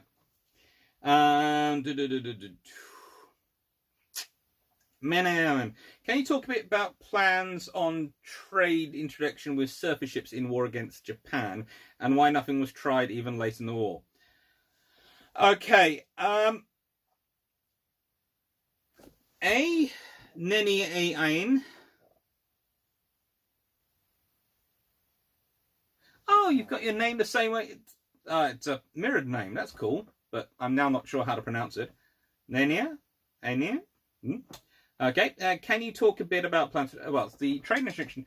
Basically, by the time everyone was in place with surface ships in range and enough force in range to do it, there wasn't much trade or anything to interdict. It's one of those classic issues. To actually interdict trade, you need stuff to interdict. It's why the British were not keen on the American sanctions. The Americans kept wanting to put in sanctions. The British didn't. Because the British would point out that if you've got trade going backwards and forwards, the shock to the economy of cutting off the trade suddenly can cause a big problem for a war. Whereas if the trade has already been cut off because you've been doing sanctions, it becomes less of a problem because they've already worked out how to deal with it. They can deal with it without having the distraction of fighting a war. It's just annoying.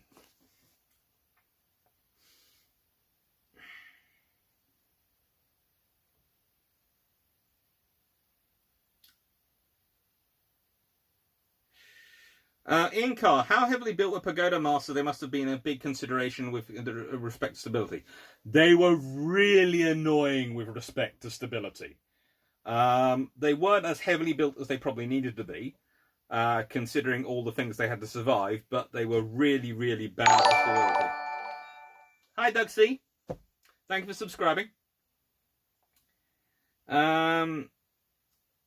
Stephanie Wilson, Alice KR, have you been to the UK? We are not flat. Sadly, all our easily obtained resources have been exploited for centuries and run out.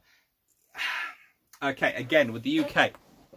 With our resources, and I was involved in a study in this a few years ago. The phrase used isn't easy to obtain. It's cost effective to extract resources. So that's the problem. So, you know, it's the cost-effective extraction of resources. It's just too expensive to extract them. It's not that we've run out of coal or we've run out of these things. We've still got quite huge reserves. It's just not cost-effective to go down there at the moment as it is to go elsewhere.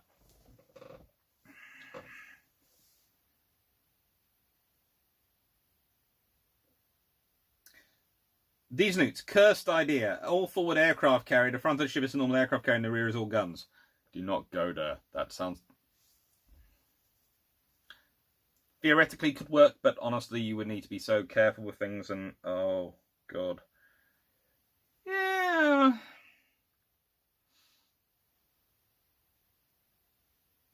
you couldn't be firing your guns as aircraft landed, definitely. And honestly, why would you want to get your aircraft close enough to be able to use those guns? So, you know, that's the problem. Skywalker Rock. How come Japanese were seemingly oblivious to the deficiencies of the 20mm? They retrofitted them into new units even late in the war. Okay, they weren't oblivious to the weaknesses of their 20mm. They just didn't have many other options. If you look at the other navies, they have options. The British and the Americans both have options, and they can go into more. The Japanese don't have the infrastructure to retool to have the options by the time they really need them, because they put all their resources into other things. It's not great.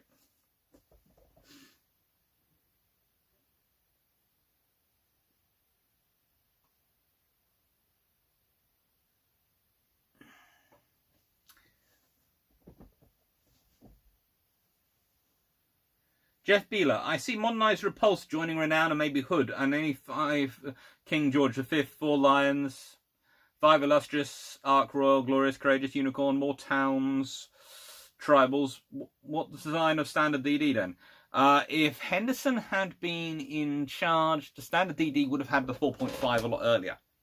And that's the other thing. If you got on to 1942, the 4.5-inch development of the gut of 4.5 for the destroyers wouldn't have been stopped for about 2 years, as it was in 1939. So honestly, that would have probably got into service. So you might well have seen 4.5s retrofitted to the tribals as well, and other destroyers, because he was planning a retrofitting program, and the tribals were built to be retrofitted with a similar mount to what they had, a shielded system. But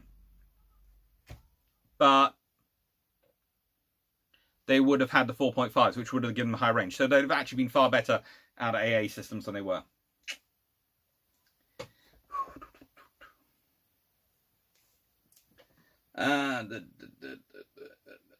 So yeah.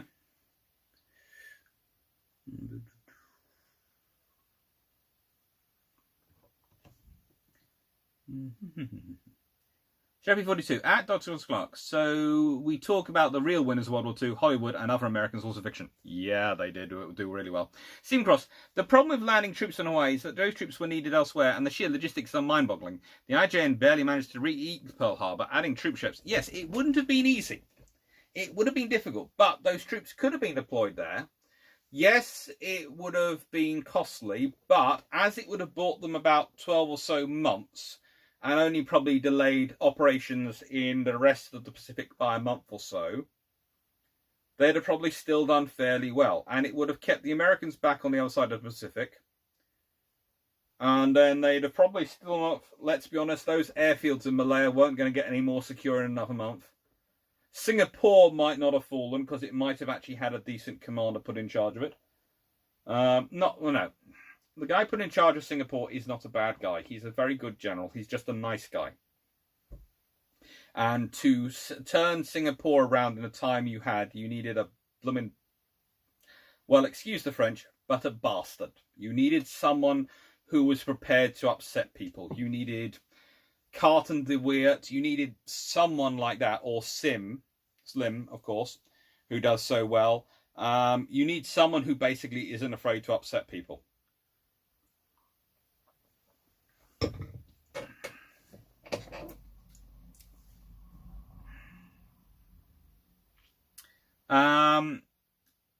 Also, what happens if you replace the appalling bad Villeneuve with Collingwood at Trafalgar? Nelson has a lot more trouble, but Collingwood will still be facing the same basic trouble Villeneuve did, which is having a whole load of crews who don't know how to sail their ships. That would still be Collingwood's problem, but Nelson would have been in a lot more trouble. He'd have been dealing with a far more tactically astute and strategically astute commander.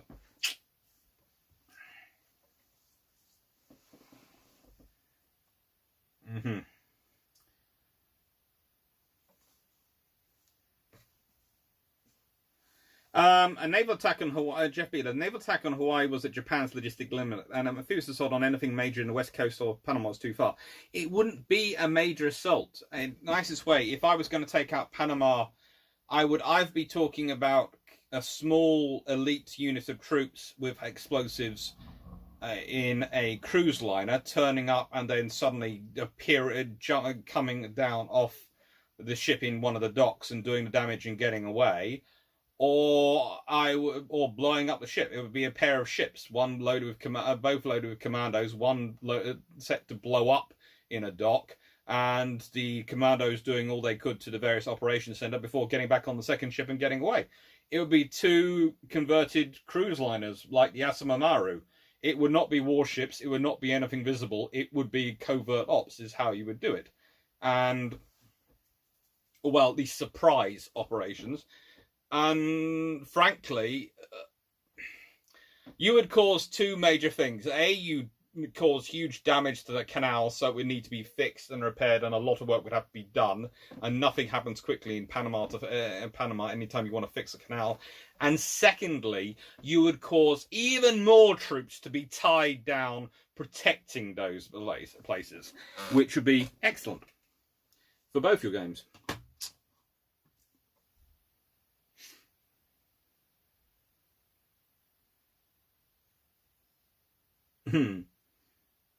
Scipio Africanus, who do you prefer? Herodotus, Xenophon, or Thucydides? Thucydides, usually. Dave Benham, Lanks not operational until late 941, and where are they coming from?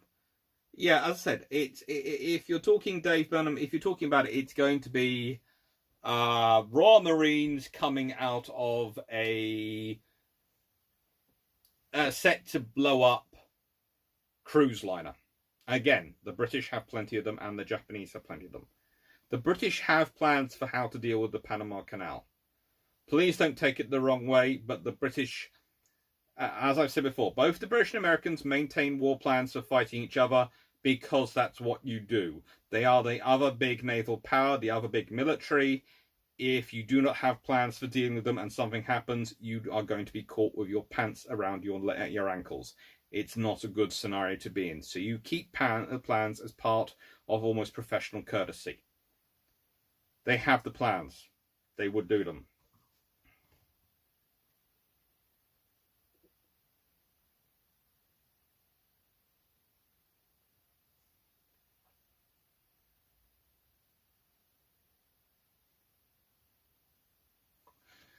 Richard Hughes at Douglas Clark.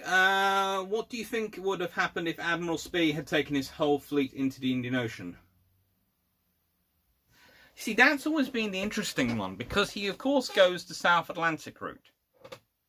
And he's heading through the South Pacific and all these things. If he goes to the Indian Ocean,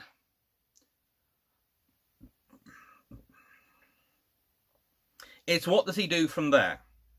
He's certainly got more squadrons to deal with, but he has an overall nicer route. It's going to be more difficult for him to get coal because there's less neutral countries, but he might be able to start interfering with stuff pick up stuff in German East Africa, or at least cause trouble for the British there. Broadly speaking, he probably still ends up getting beaten up, but, you know, it could be a different thing.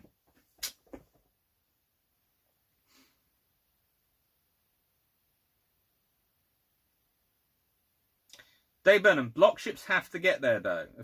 In the nicest way, which flag do you think the block ship is flying? And also, you're looking at there, you're going aircraft, submarines, carrier aircraft, all these things. Those things weren't deployed there as normal. They were off doing other things. There is only a limited amount of resources there. Yes, they could all be put there, but they won't all be there. They've got a whole lot of coast. The Americans have a huge coast to defend. So, honestly, Panama, at the beginning of war, is probably not going to be covered properly. Especially if it's in the murky times when there's not quite war and all this thing. And the British plan is to get going very quickly. And again, if I'd been the Japanese, I would have been getting going incredibly quickly.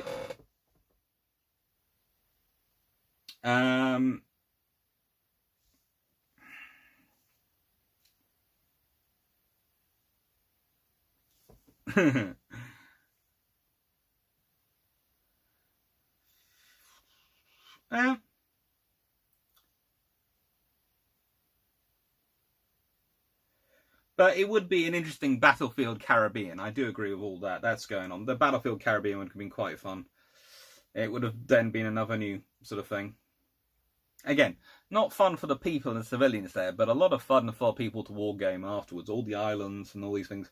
You could guarantee people will be citing it today going, now when we're looking at the Chinese operations and potential operations in the South China Sea and their island construction program, we must turn to the Battle of the Caribbean, where the British and the Americans fought for control of the Caribbean area, and all those island battles which took place as islands swapped hands and different artillery was put in and ships and fleets engaged in a running campaign. You could just imagine the talk about it. Of course, they'd be talking twaddle, but, you know, it could be quite good to talk.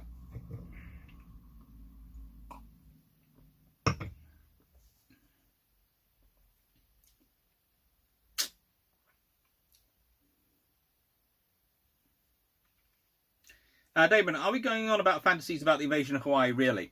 Yes, there were a lot of troop space there, but the point is, with air power and sea power supporting them, and the quite grandeur and the shock value of the attack, 3 divisions or so of Japanese, which is not probably an easy thing to move, but they could have done it. They could have done it, and they were moving multiple division forces, would have certainly had an impact. I think they would have taken the islands myself, because I think there would have been a lot of shock, and especially with the air attacks coming in and the troops being harried and all these things, there would have been a lot of problems. But it wouldn't have been an easy operation, but it's a theoretically viable one.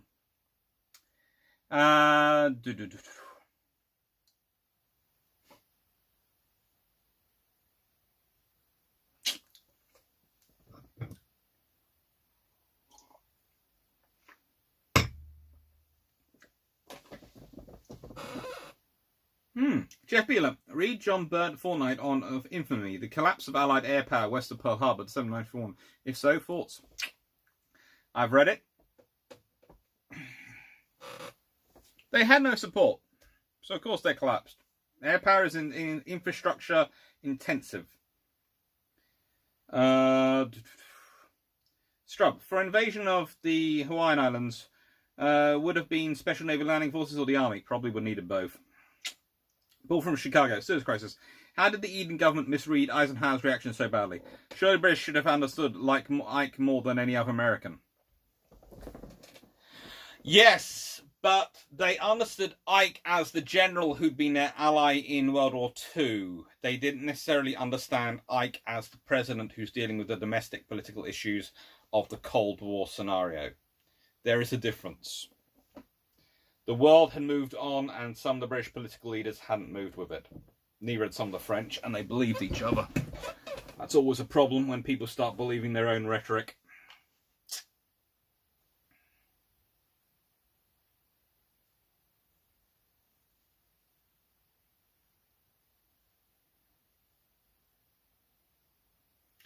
The new IKB 4472.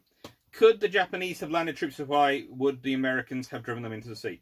Americans would certainly tried to drive them to the sea, but honestly, I think if the 4 waves of air attacks had gone in place and the carriers had managed to keep providing support to the troops ashore, so the troops had air power backing them up, ships, guns, all these things, that's a lot of firepower to support them, and the Americans would have been reeling.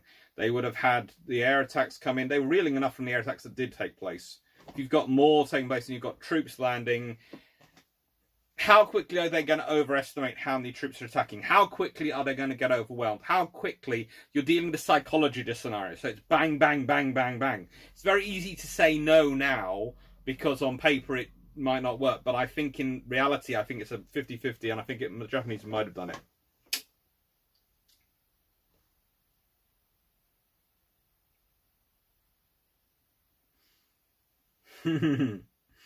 Steelmite, tour of Constellation at the machinist shop was most impressive.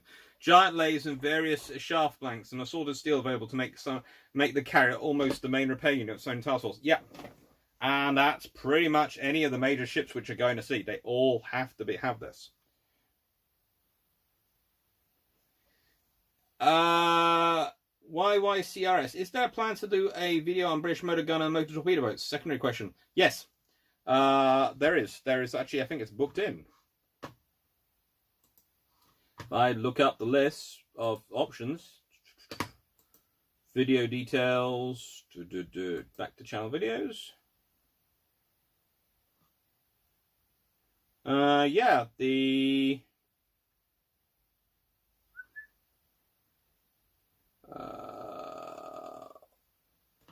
yep, small ships is not being posted yet to the system, but will be posted shortly.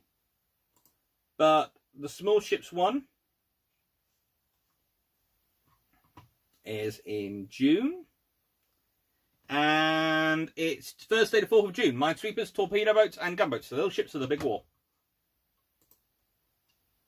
It's going to be a live, and there's going to be a little video as well.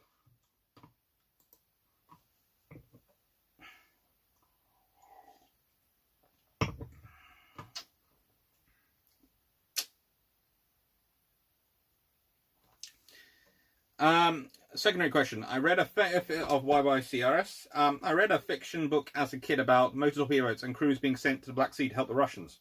Did anything like that ever happen? Yes, it did. I think I've read the same fiction book, but I did look it up, and then there was some actual people sent. Jay Richardson, at Stephanie Wilson, the real reason the coal mines were shut was because... yeah, it's not Chinese coal, it's actually Russian coal, but we'll leave that to one side. In the middle of the Cold War, they were shutting down if they were Russian coal. Yeah.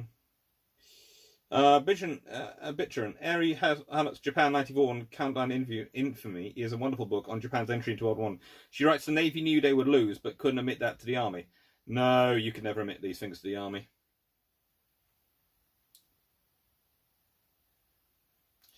Jerison, in Dr. Clark, is there anything you would have... No. I think I missed one. Ah, there it is. Escal, at Dr. Clark, in case it was accidentally overlooked, what do you think on the Japanese submarine arm, their submarine carriers for various things? The submarine carriers, the midget ones were very good. The submarine carriers of aircraft, honestly, no. The rest of the submarine arm, they have some good ideas which are roughly translatable across the equivalent American and British subs, but again, it's the infrastructure to support them, and it's the quality and build control of some of their stuff, the SEALs especially.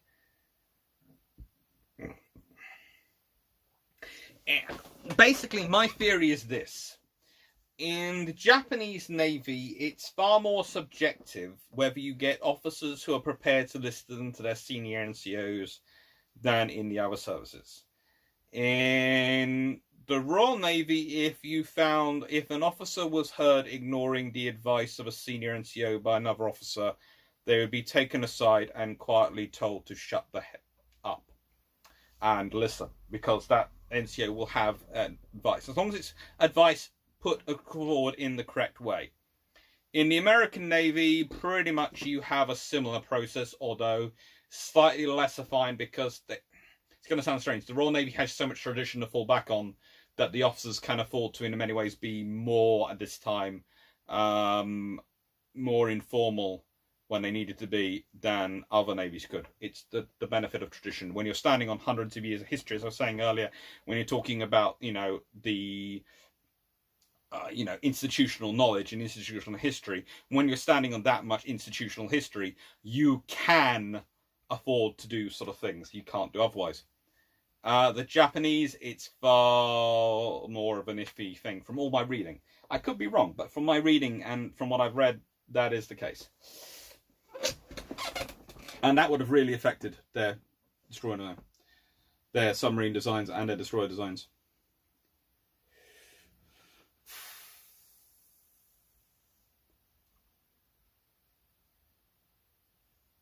Strub, are you going to speak on what the landing force carrying a British division would look like for the invasion of Japan? Yeah, I will do. I'm planning on doing more of those landing craft things. I've got lots of books about amphibious warfare and landing craft, and I fancy going through them and talking about that stuff, so I'm going to be doing it. But it's going to be a process. It's basically, a lot of stuff has had to be put to one side. I've got a lot of ideas and all things to do because of the book deadline. And because also I did decide to chop and change the last 3 chapters of the book. Basically, the books are going to end up about 84 to 88,000 words. And I was over word count in a couple of chapters and under word count in a couple of chapters, and it's all looking fine. But when I started putting in the ideas, etc., basically my chapter 6 was going to be entirely about 1945, and my chapter 7 was going to be about 1946 to 49. And I found myself keep writing that I was basically jumping from chapter to chapter, chapter to chapter, because the things keep flowing through from one to the other and back again. And I just kept going, this is not working. So I've had to rejig everything so that now it's 1945 to 1949, and that works, and that makes sense, but it's having to be written, and it's being done as we actually literally speak.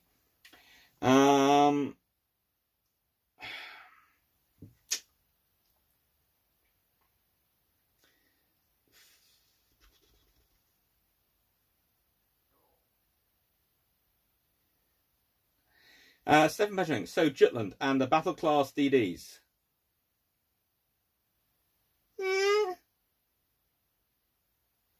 If Jutland happened again and you had the battle class DDs, ooh, from World War II, those ones? The ones I'm writing the book about? Oh, they would be fun. That would cause problems with a lot of people. Those the piercing range on the 4.5 anti-armor piercing is quite proficient. Tiberius Colonus, Japan takes Hawaii. Do they raise the BBs? That's again another question. That would be a way to solve a lot of their infrastructure, their production problems. Kevin, I just think the Japanese hierarchy was a little conservative. Also think it's Western versus Eastern philosophy. Actually, on the Western versus Eastern philosophy, I do have a point I will make now. If I've got the books. I think I've got the books out. I've got that one. Definitely. Where's the other one? Oh, there it is.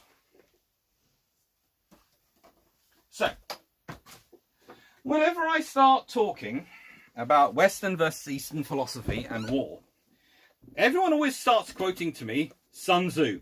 Hey, Jack Ray, thank you. Out of the Iron Brew Fund. Thank you. And thank you to everyone who does do the super chats and all the sort of patrons and all that stuff, because you and watch the adverts. I know they're annoying. They are really useful because they are helping me pay for my summer research, because my normal job is probably not being run, because normally I go and am a course director for an A-level and GCSE revision centre group called Justin Craig, who are a lovely place and do excellent work for the kids and really do help them. But the problem is that's not going to be running this summer, probably because of all the issues going on with COVID-19. So I've suddenly got a big hole in my budget in terms of how I save up to do my research trips next year, because that's my research trip money. So whenever I talk about Eastern philosophy, people go, Sun Tzu, Art of War, must read that. Okay.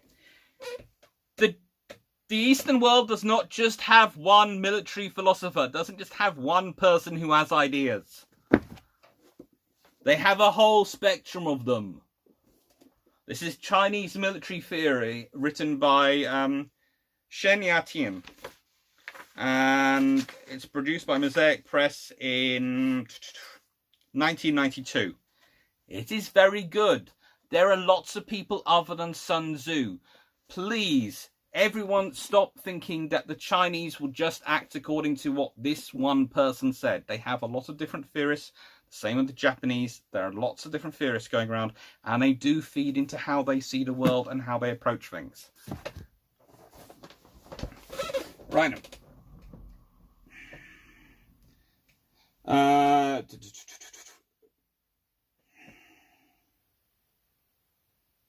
99 Iron Duke. Mercer was much too nice. Only a proper, well, basically Slim or Carlton de Weird would have stood any chance. Although it would have helped if Churchill had sent tanks and modern aircraft to Malaya, not Stalin's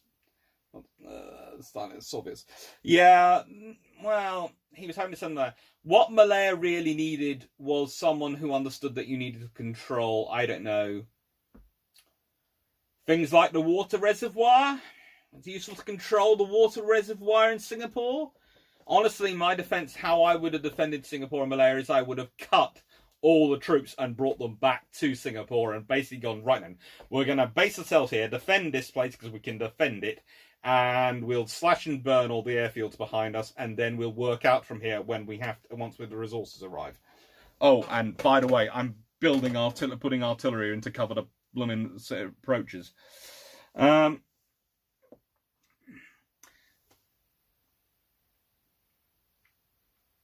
Weeb Extraordinary. Wasn't Panama both heavily patrolled by escorts and covered by a number of land fortifications? It was very patrolled against a conventional threat. Not really an unconventional one. Japanese would have had no supplies on Oahu until they captured Honolulu. Many American troops in the way, and the Americans are hitting their supply lines from the other Hawaiian Islands and with subs. Yeah, but they would take all the Hawaiian Islands probably in one go. And that's the thing. If you're doing enough of a massive... Basically, if you're taking a gamble, take a big gamble. Don't take a conservative gamble, because you're already taking a risk with the conservative gamble. So go for the all or nothing. You know? Sometimes it will not pay off. HMS Formidable springs to mind, and Crete. The big gamble was... will she take out the land bases? Will she stop the junkers and the German Air Force is being able to interfere with our troops and us getting the people off and out of Crete, or even maybe buy us enough air room and enough time to allow us to re-land the troops in Crete and take Crete back. She was damaged. It didn't happen. But, it was the all or nothing. It was actually trying it. It was going for the win. Because if you're going to risk a carrier, you risk a carrier for what you need to. If you're going to risk that big war with America, don't go small. Go big. Or go home. Or don't leave home in that case.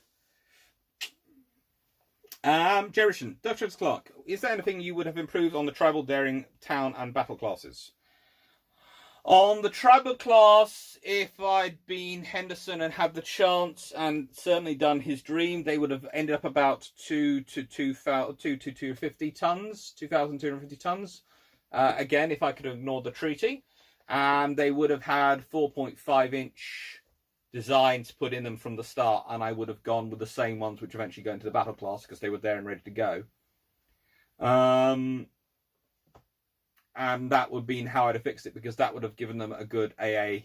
And those were available when the tribals were being built and designed. Those guns were there. They just decided they couldn't go with them because of the weight limits and things. But I would have just gone and gone with them myself and lied somewhere.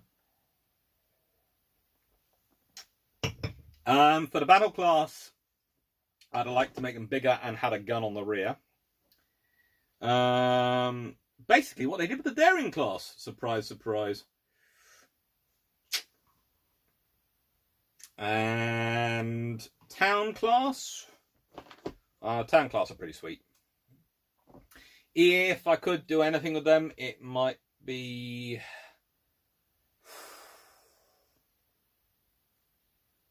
No, they're just sweet. I like the town class. For the time, there really isn't anything you can do to make them much better than they are. They are sweet ships. A bit more horsepower, a bit more range, and a bit more speed wouldn't go. A bit more horsepower, range, and speed, and maybe a little bit more armor wouldn't go amiss. But you could do that all by lengthening them slightly and still maintain speed and add up endurance, add in extra fuel, and add on armor. So maybe make them a little bit longer.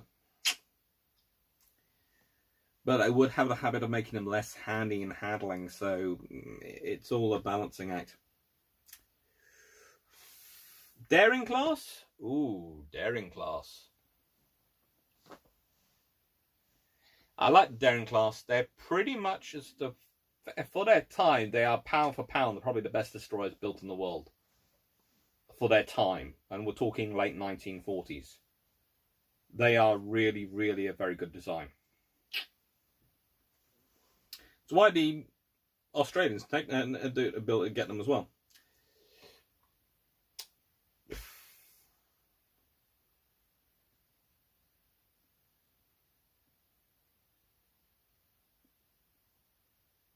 Skipper Africanus, I reread HMS Ulysses frequently. What do you think of it and McLaren in general?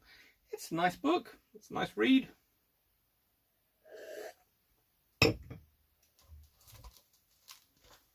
Sheppy 42. Any number of British generals would have been fun at Singapore. I'm curious as to what Jock Campbell would have done there. Probably punch someone. No.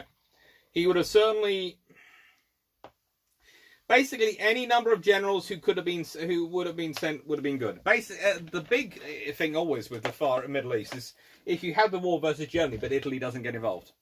If Italy doesn't get involved, then by gum, there's so many more troops you have available, and if you have the whole North Africa campaign not going on, you have all sorts of things not happening.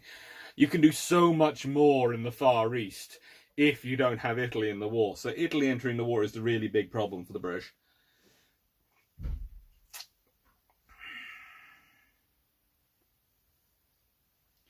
Ken Taggart, the only issue is there are 11 locks separating Atlantic versus Pacific side, do I believe. So also the US technically do own the Panama Canal, I think. Yeah, if there are 11 locks, and if you do enough damage to some of those locks, you ain't gonna be moving anywhere.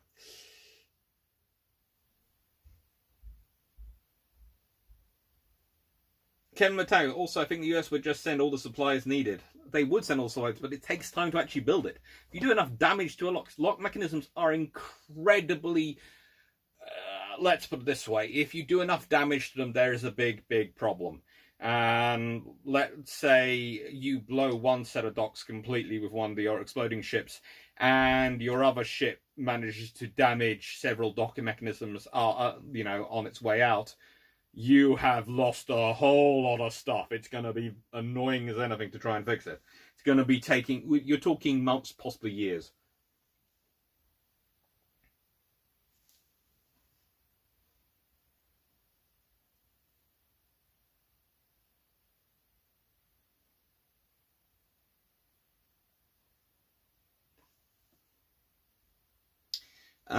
Atomic Babel enjoyed the cruiser discussion with Drac. In your opinion, did the IJN make a mistake rearming the Monogamis from 6 to 8 inch main guns? Yes. Because I honestly... The 8 inch only makes sense once you have good targeting radar, really. In the late 1930s, early 1940s. Because only when you have targeting radar can you start to use the 8 inch properly. At its range, in most of the weathers beyond visual range, these things. Otherwise, you might as well have the 6 inch. You might as well have the 6 inch. And the 6 inch, the armor piercing, the high explosive, the sheer damage you can do to a ship. Because there's so much stuff which has to be, by its very nature, outside of the armor belt. And the damage you can do to a ship can be a mission kill. So yes, I am a mighty battleship. I can wreck any little light cruiser, but if the light cruiser takes out my radars and takes out my stuff, I am blind. Oh, my name is Scharnhorst. I lost my radars in a battle with HMS Belfast. Yowza! Actually, technically Belfast, Sheffield and Norfolk. But she does enough damage that it means that she doesn't see HMS Duke of York coming. Literally, you're missing out on King George V class vessel coming towards you with Bruce Fraser on it going, I have you, you annoying thing. You have been hiding from me for the last few years, but now you're out at sea, and you can't see me. I'm coming. I'm coming for you. I'm going to destroy you. And of course, she does, because the poor Charnos basically goes, what the? Flying hook? There's 14-inch shells hitting me. From where are they coming? And oh, what can I do? And oh God, I'm getting hit. I'm getting hit. Oh. It's it's really not a nice experience to be Charnos. And then there are destroyers charging at me with firing their torpedoes. This is just not fair. And one of them is HMS Savage, which is charging it, and it just goes completely savage. Sorry, couldn't resist that one.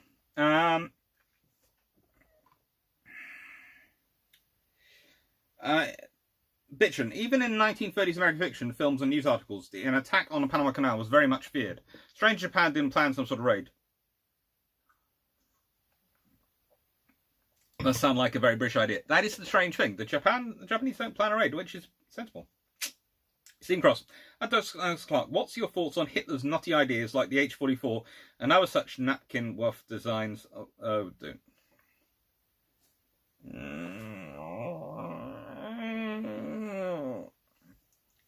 Basically, here's the thing. Hitler is considered strategically inept because of what he does with the army. Frankly, what he does with the Navy is is worse. Worse. Killer Bin Full. World War II era question. If 4C had survived and Singapore still fallen, where would they have gone after? Eastern Fleet or US Pacific Fleet for a short period? Probably Australia. Possibly by Eastern Fleet via Australia, but they probably were withdrawn to Australia. Bisharan. Instead of canal, the Japanese attacked trees in Oregon. Yep. Hi, Tony. Thank you for coming. Haha, not a question, but silly imagining a Campbelltown redesigned as a USSDD ramming the Panama locks. Pretty much. Schleppy42. Speaking of canals, were there any planned attempts to shut down the Kinneil Canal in World War II? Yes, regularly the RAF would drop mines in it. The RAF were regularly sending out bombers to drop mines in the Kiel Canal. It wasn't a nice thing for them to do, but it worked.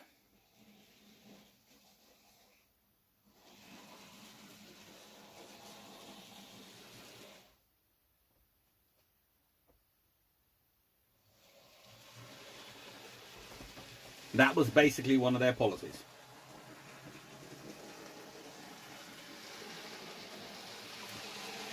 Daniel Freeman, at Kilberford, I thought they were part of the Eastern Fleet, and add them to the force under anyone but Somerville attacking IJ.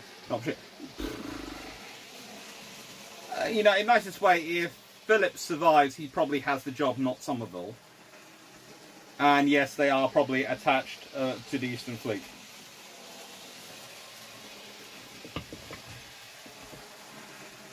Arthur Riddle.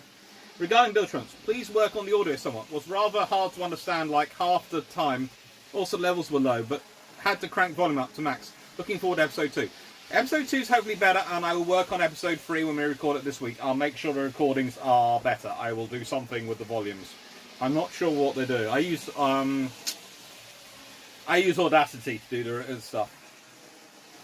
Yeah, I know. I thought you all might enjoy a little bit of train going round. Just a little bit.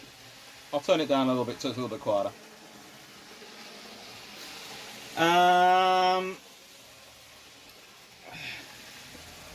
Did the IJN have an organisation like the US Marines or the Royal Marines? They had some special naval landing parties, but really it was more the Army that they're supposed to do. But, you know, it wasn't really that sort of thing.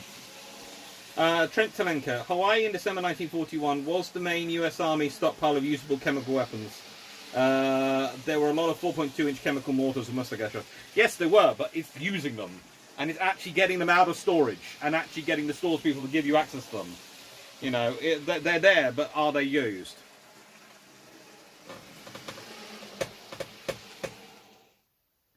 Okay, noise Arthur, can we please not have the train running unless you get some nice noise cancelling mic? Yeah, I will try and get a noise cancelling mic for you all. I think I actually might have a mic on the way. Some very nice people. I have some beautiful people on Discord and Patreon who have decided that they are frankly fed up with the sound, and they are going to try and sort of send these things through to me, and it's very, very kind of them who are doing it. And I will say thank you when things arrive. Plus, I have work sending me a new camera system. A new webcam, and I intend on getting the moment the book goes in and everyone's happy with the book, the gaming machine will come down, and I will have a beautiful PC in the corner of the room which has 16 plus gigabytes of RAM and all sorts of things to do this broadcasting from.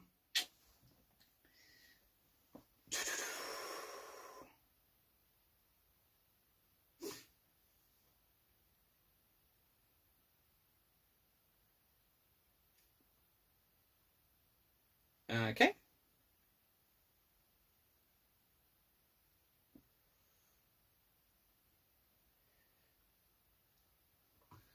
Just realised how far behind the questions I am. I'm going to be here for a while.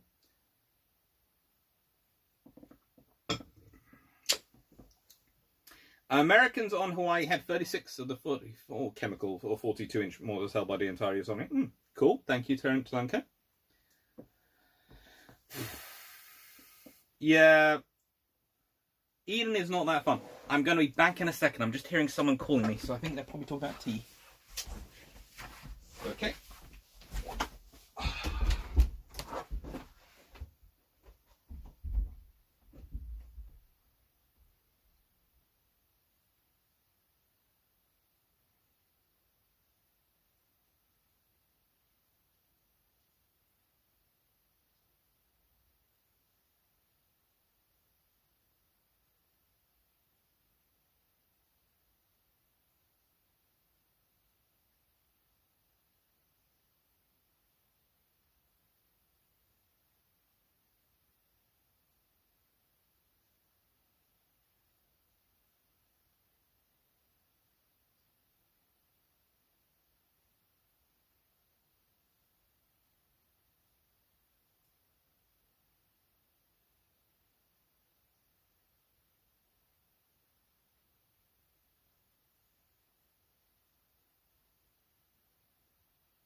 should have left the train going for that, shouldn't I? Right. Yeah. Ooh. And in the train's defence, it is about 20 years old, which is why it's so noisy. So.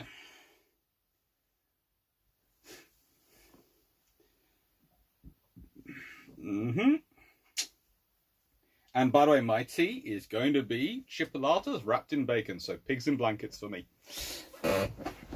Yep.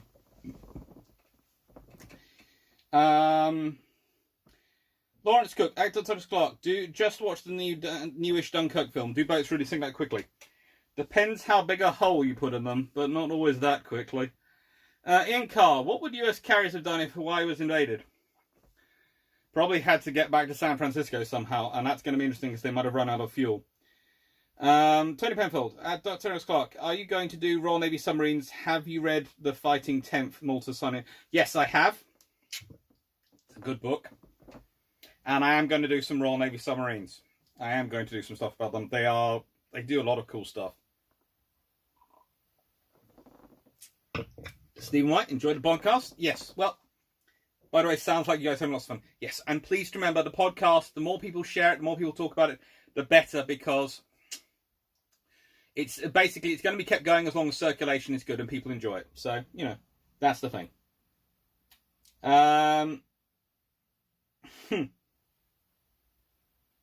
Strub, it appears the Town class and Cleveland class are very similar. Then why did Cleveland have so much larger crews?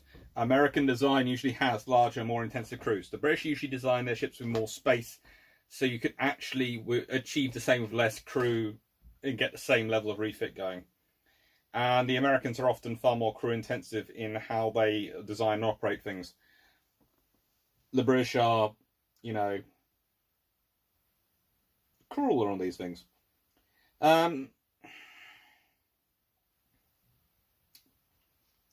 The new IQB, give me Admiralty Welsh steam coal or give me death. I can understand that. Right.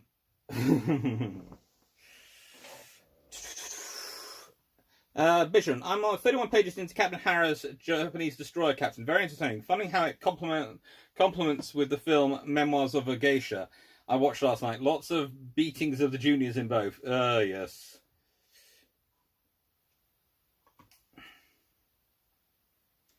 Simon Shicker, for the planned invasion of Japan, is it true that the Indian troops were denied to join the rest of the Commonwealth forces in the invasion? No. But I think the Indian troops will probably have been working up the coast, because quite a lot of them were in parts that were fighting through Burma and other places, so they might have still been committed there in their overwhelming numbers rather than gone in the invasion. But no, Indian troops were going to be coming, the Gurkha mountain troops especially. Right then. Stephen Morgan, Stephen Morgan, propulsion levels. Okay. Night entries. Some names. The invasion to liberate Maya was going to include British, Indian, and Gurkha troops. Yeah, as I said. Going down. Sarah Shekhar, British and Commonwealth troops in Malaya, December 1994, outnumber the Japanese invasion force. Why did they lose? Because they're spread about all over the place doing silly things rather than being concentrated to fight.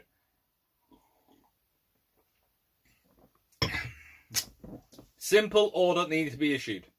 Withdraw as best able on Singapore. As they organise them, get them organised into fighting divisions, all these things. Wait till the Japanese reach almost Singapore at the end of their supply lines. Launch counterattack. Pummel them hard with artillery. Preferably plant large minefields.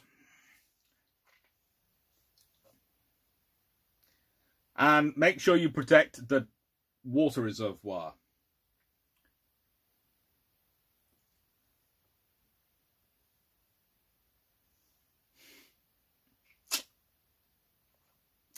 Jay Richardson, I did not forget the West African and East African division in Burma from late 94. I'm not sure they were going to be used as zipper. They probably would have been there as well. In the nicest way, the thing is, whenever anyone says those troops weren't going to be left out in the invasion of Japan, they forget just how many thousands, millions of troops were probably going to be needed for an invasion of Japan. No one was going to be left out. The question might be, were you going to be in the first wave? Who was going to be the cannon fodder, in the nicest way, who were going to get really hammered in the first wave? But then no one was going to be left out.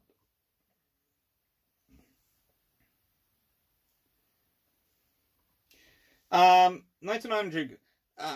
Shamashika, the Brits had no tanks, unlike Japan. RF was weak and soon crushed. Also, many of the British troops were newly raised Indian units with limited training.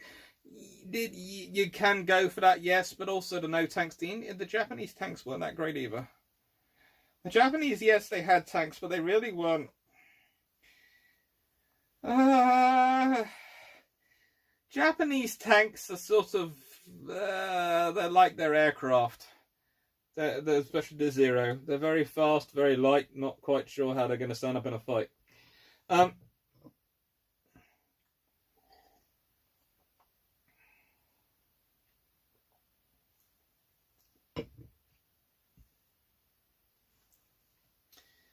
Stephen White, Red 40mm Bofors factory in the UK had labour problems. Did they start up later? USN 50 cal made in the UK for the 8th Air Force still used today. They keep it going, okay? In the nicest way, they get the Bofors up and running. You can deal with most issues when you have the willingness to deal with it.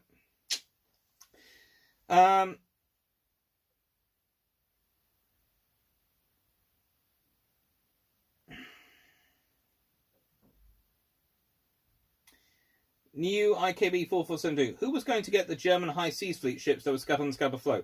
What's the plan for sharing them out? How does it affect World War II? Well, they were supposed to be shared out between the Allies, which would have caused the British a whole lot of problems. So the British were very happy when they sank, really, in many ways. What problems would it cause for World War II? Well, there would have still been the treaty, so one would expect quite a lot of them would have actually met a scrap heap prior to World War II, so they're probably not much. Any which had been still around would probably been with the minor powers. There was also talk at one point about handing them over to the League of Nations as the League of Nations owned fleet, but thankfully the Americans didn't join the League of Nations, and they're the ones proposing that stupendously worrying idea.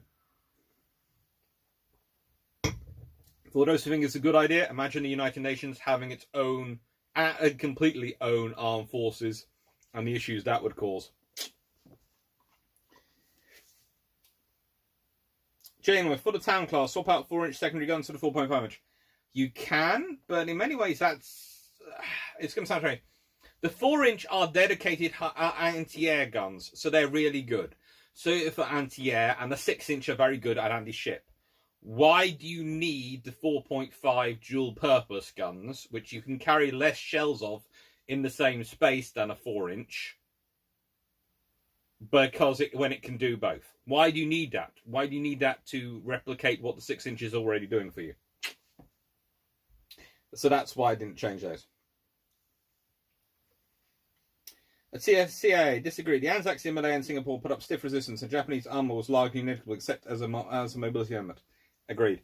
The Anzacs did put up stiff resistance, but you see, Malaya, you need to get the troops back to Malaya. That's basically it to Singapore. If you can get the troops back into Singapore and you can coordinate Singapore properly, you can defend and retake Malaya.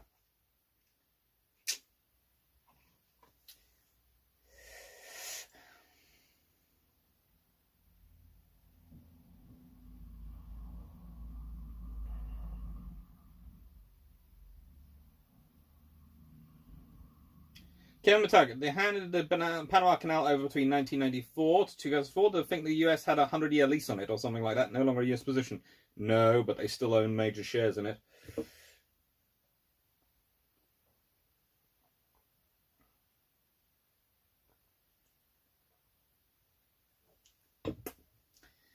We've explored re-battle cruisers. Is it fair to say the renowned were battleships aggressively beaten into the shape of battle cruisers, whilst Hood was a battle cruiser beaten in the shape of a battleship? Yeah, I would actually say that. Because the reason for my view on them is because of the way they're divided, okay? It's the subdivision inside them. And the Renowns have far greater subdivision. They have far greater resilience internally. Yes, the Hood has the harder armour on the outside than the Renowns, but once you get through that armour, it has far less internally to protect itself from being overwhelmed. Whereas you get through the Renounce, there's still a lot of stuff inside to deal with it.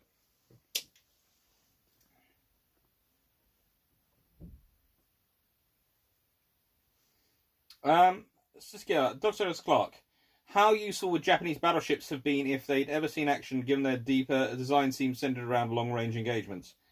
Well, they did see some actions. I believe there was a gentleman called Arleigh Burke who did something similar to what a gentleman called Sherbrooke achieved.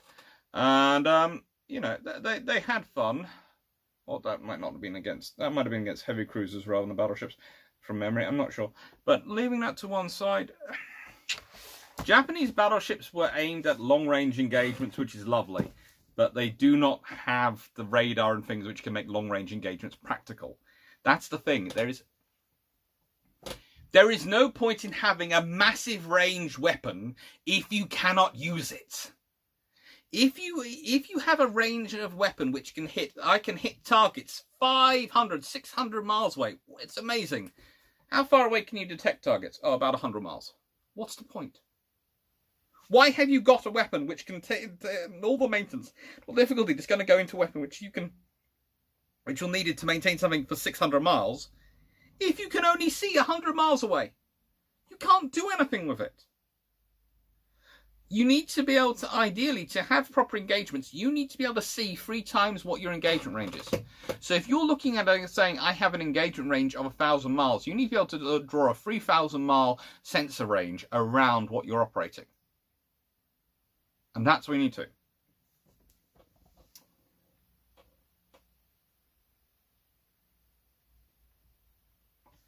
Chevy 42, at Dr. Clark, even after all that evil laughter, Scharnhorst still nearly got away. Yeah, Fraser toyed with his prey a little bit, but no. Scharnhorst was never getting away. Never. He had so many destroyers coming in. And you have to remember, he did hold 4 tribal class destroyers in a row, in reserve. So he had Azkaban, Haida, Huron, and Ashanti, all sitting slightly further away outside the engagement range. So if Scharnhorst had managed to get away and get past him, then Scharnhorst was going to have to deal with 4 tribal class destroyers on a hunt to kill mission. Honestly, if I'd been Scharnhorst, I'd have gone to kill me, please now, Duke of York. It'll be nicer and less painful. Jeff Beeler, Malaya Backwater Garrison needed an operational attitude in jungle training and deployment special. They actually had it. You know, don't take the Malaya Garrison down. On a tactical local level, they were very, very good. The trouble is it's coordinating them at the higher level. You can have excellent, brilliant company commanders, excellent battalion commanders, but if you do not have the brigade and divisional structures above, which are well practiced, well coordinated, which are there and understand what they're doing, and you haven't lost so many of your officers and so many experienced people to fighting a war in North Africa and fighting a war in Europe and fighting all the way over there, you can do a really good job, but they lost so many to other places.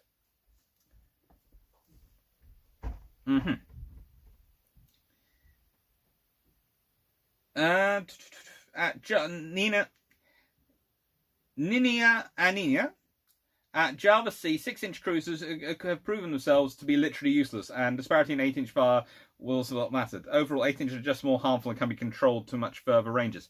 Yes, if you can see to those ranges, but the 6-inch... The Japanese 6-inch is the problem, I suppose, in the nicest way. The Japanese 6-inch isn't probably as good as the British 6-inch, but 6-inch is very good if you can use it properly. And when you're pre-radar, definitely is in my opinion, the better weapon to go with.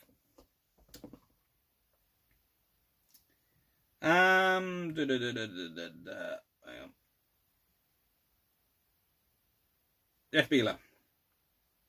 Jeff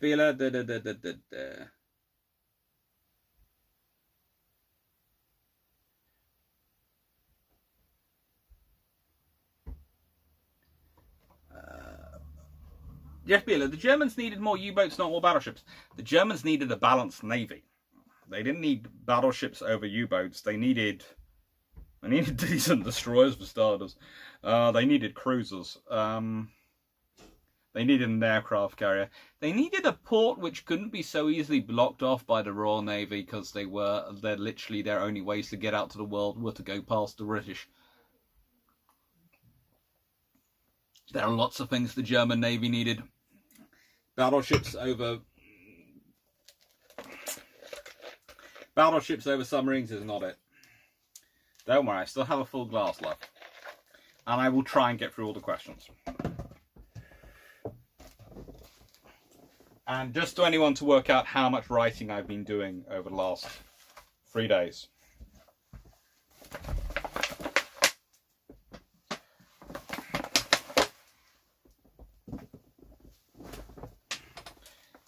And there's another one down there I can't reach. So, yeah, 12 litres of iron brew. We'll leave that to one side now.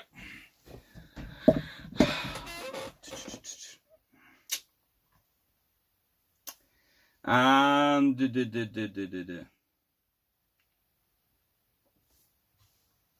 so yeah, what people tend to forget is that the battle is broken into 2 parts: the battle for Malaya and battle for Singapore. Yeah, it is. And a nice way, if you'd given up on the battle for Malaya and withdrawn to Singapore, you could have then done far more.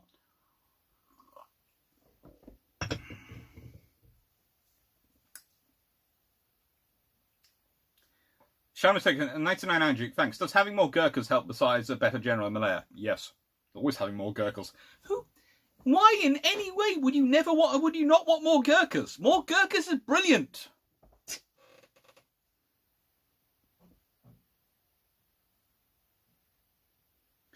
Daniel Freeman, remines and canals. What are your thoughts on Royal Marine if done earlier in the phony war? Could have been useful. 99 June. At the CIA, the Japanese tanks broke Indian brigades at least 3 times that I recall off the top of my head. Yeah. They help.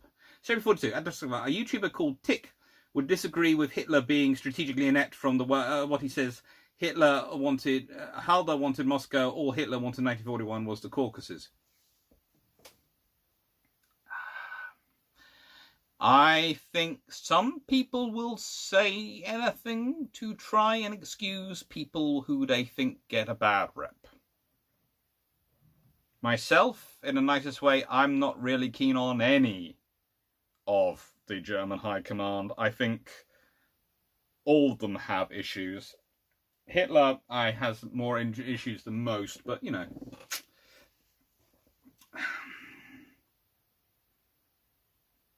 Yeah, that was the I-300s, wasn't it? Or the I-400s, so Jeff Beeler.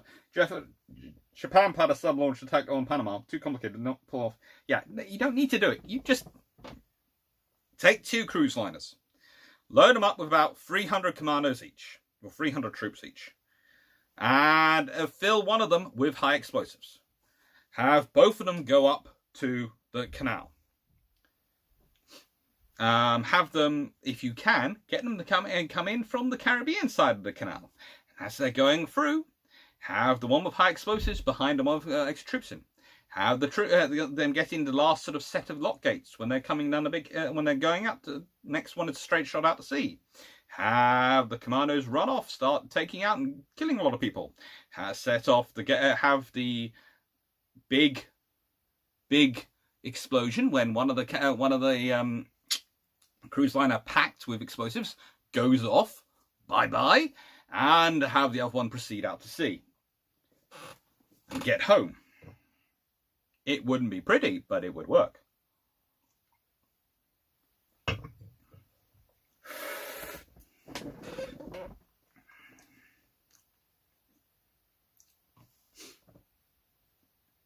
Vision, an all 6-inch gun layout for the Pennsylvania-class armoured cruisers, if modernised in the 1930s, would have worked well.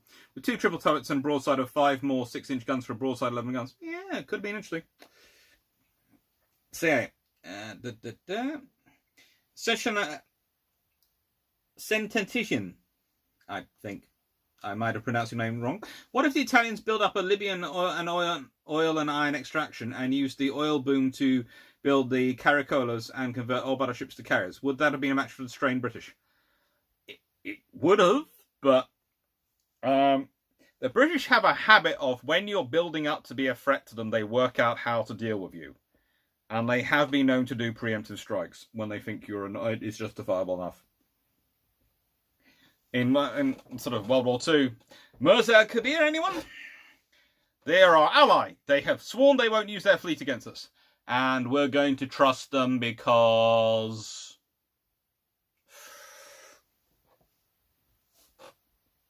it wasn't anything against the French. It was entirely professional.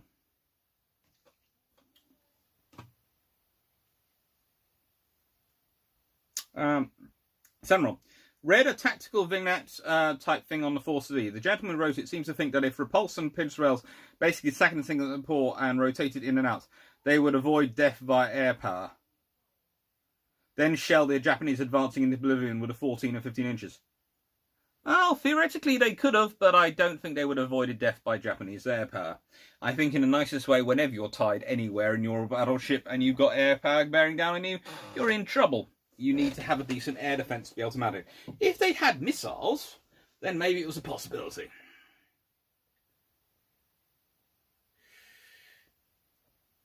Yosas, Dad Dustin Clark, on the same vein with MTBs and MGBs, I know very little of Japanese use of them. Will Japan be included in the small boats video? I might well look at some allied ones. I had been planning pretty much on the Royal Navy ones primarily, but I am interested in the others, so I might well do some comparisons and look at some Japanese and some American and some Italian ones probably, and definitely the Germans, let's be honest. Look at the Germans and show why their mythology is very, very wrong. Mythology is so wrong.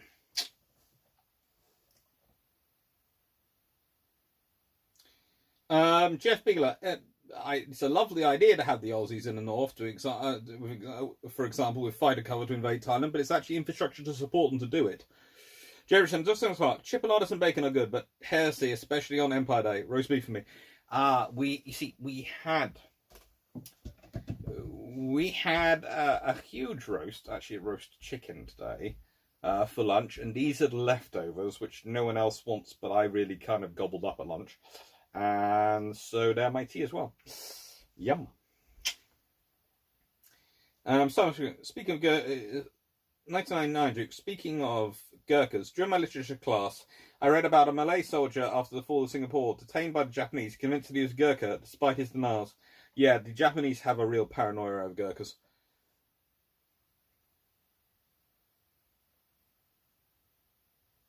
Sadnot, Stephanie Wilson, yeah, he seemed to think that if one was out in the strait and one in the port at any one time, they would have avoided being just dive bombed to death somehow.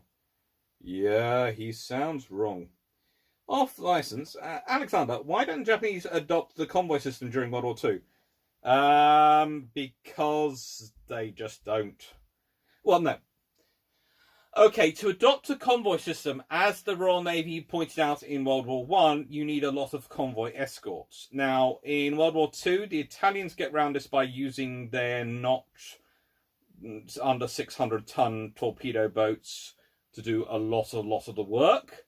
The Royal Navy get around this by building all sorts of armed trawlers, Flower-class corvettes, frigates, all sorts of things, and a whole load of destroyers as well, purchased from the Americans.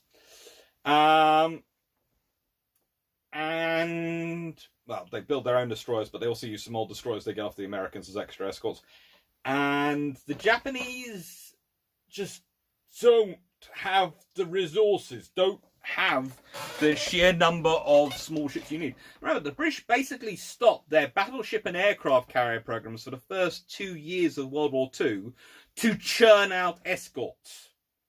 This is the reason why they're behind others in terms of their production of carriers and battleships, because they basically stop dead what they're producing to churn out escorts to fight the Battle of the Atlantic. So, you know, you need a lot of escorts.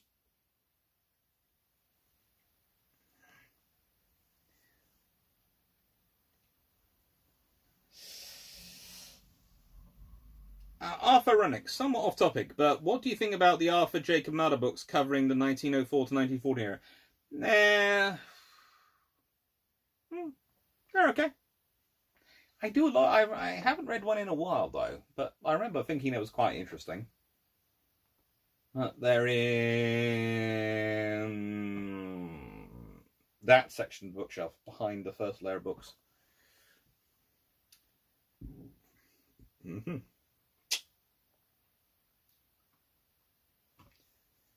Atomic Bevel. The T-class submarines had the capability of launching the biggest torpedo salvo 10. Did any submarine ever get to fire all 10 at the single target?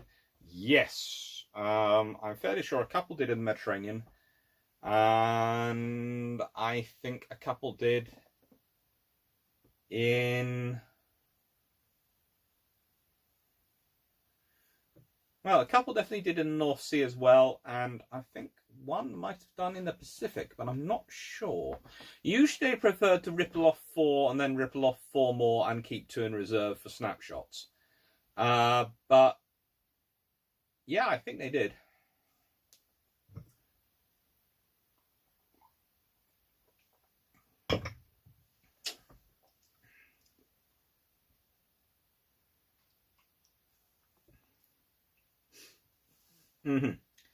Banholm, in regards to treaties, for the sake of fun, had a nation like, say, Denmark or Norway built a cruiser, heavy or light, and built them bigger, what would have the reaction been? The escalator clause would have come into effect. That was literally it. There was an escalator clause. It would have come into effect. Sheffield 42, at 99 Iron Duke, they did actually go up gun the Chi-Hai, so it had some effectiveness versus the Sherman, but yes, any tank is better than no tank unless it's an IGO, in which case, no. No. No. Oh god, the IGO. Look, I want to be able to eat at some point tonight. The IGO is just going to try and put me off the food.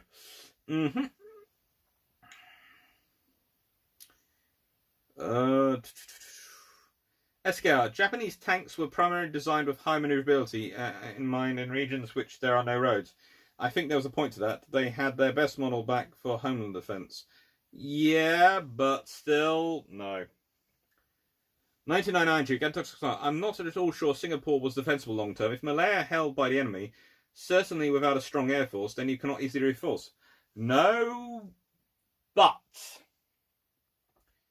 the thing is, it's not easy to reinforce, but Singapore is actually far more defensible than other islands in the region from a land attack point of view. So, yes, you do end up with another Malta scenario, but it has a lot more infrastructure in it than Malaya, so the Japanese would have had to build a lot of infrastructure in Malaya, and also, in the nicest way, if you've got Singapore going, then that's a pretty good defensive position to stop the Japanese going much further southeast, because they have to deal with the force in Singapore first before they go there. So you'd have the Eastern Fleet based off Singapore, you'd have other things based there, so you'd have a lot of air power probably gathered around there, and in the nicest way you would probably have had the Australians, the Americans and the Brits put a lot of effort into securing Singapore because of its ability to act as a barrier to any forces coming south.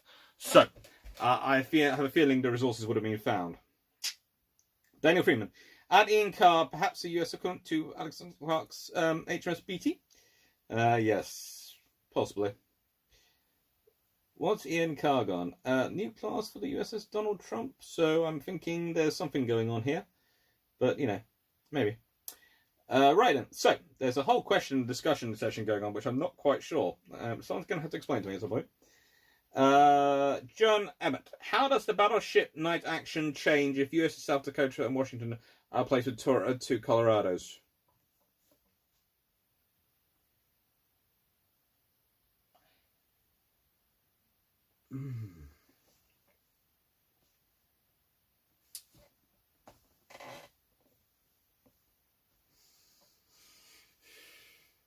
It's the sensor fit. Colorados have slightly better faster guns, slightly better, a lot better armor, a lot better speed in some respects.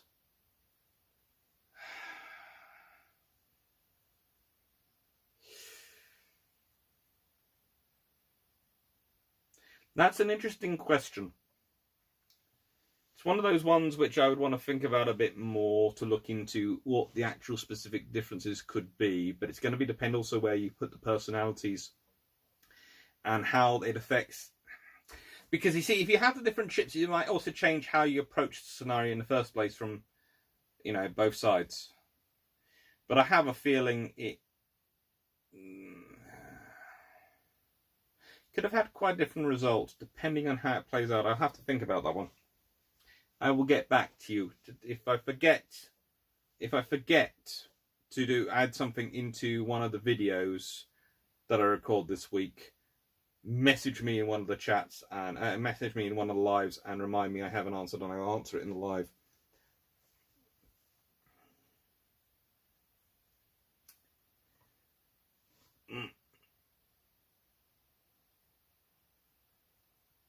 Okay.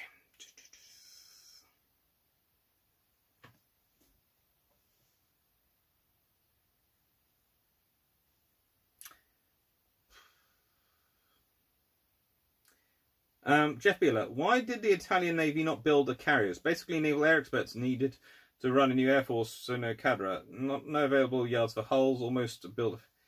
No, the Italians don't build an aircraft carrier because there's all sorts of debates, but also, do they really need one? If they've got so many land air bases in the Mediterranean, they usually have land-based air cover. Why do you need an aircraft carrier when you're going to be fighting when you don't have land-based air cover? It only becomes a problem once you realise that land-based air cover looks great on paper. It doesn't work in reality because, yes, your aircraft have a range of this many hundred miles. Yay! So from this airbase, we can dominate this area.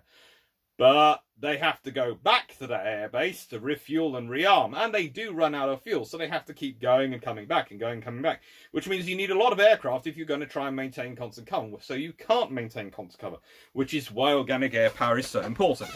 You know, this is the old thing. People go, oh, aircraft carriers are going to be got rid of. They're going to be replaced by this. Well, as long as you need air cover, you're going to need some form of aircraft carrier. Because, yes, it's great. Oh, I can launch. My aircraft has a range of 6,000 miles. It can be there. But the thing is, if it's launching from this airbase 6,000 miles away, it reaches your carrier. How long can it stay over your fleet? How long before it uses up all its ammunition and then needs to fly all the way back to be rearmed? And how long before it runs out of fuel? And all these things. It's just, that's why aircraft carriers work, because you're taking your air fuel with you. It's the aircraft carrier.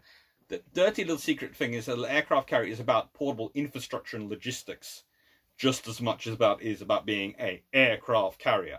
It should be more considered an aircraft a portable oceanic aircraft logistics and infrastructure hub.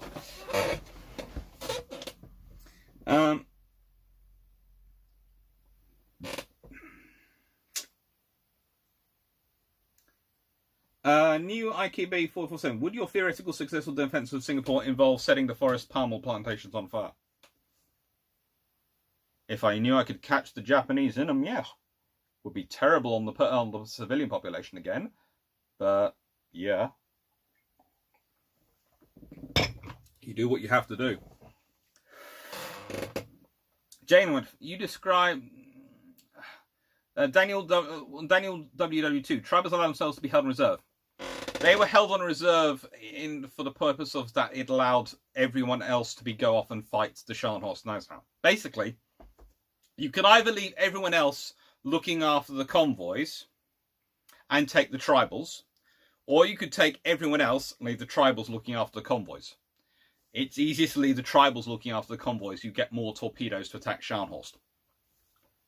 But the tribals would have been there very quickly if they needed it.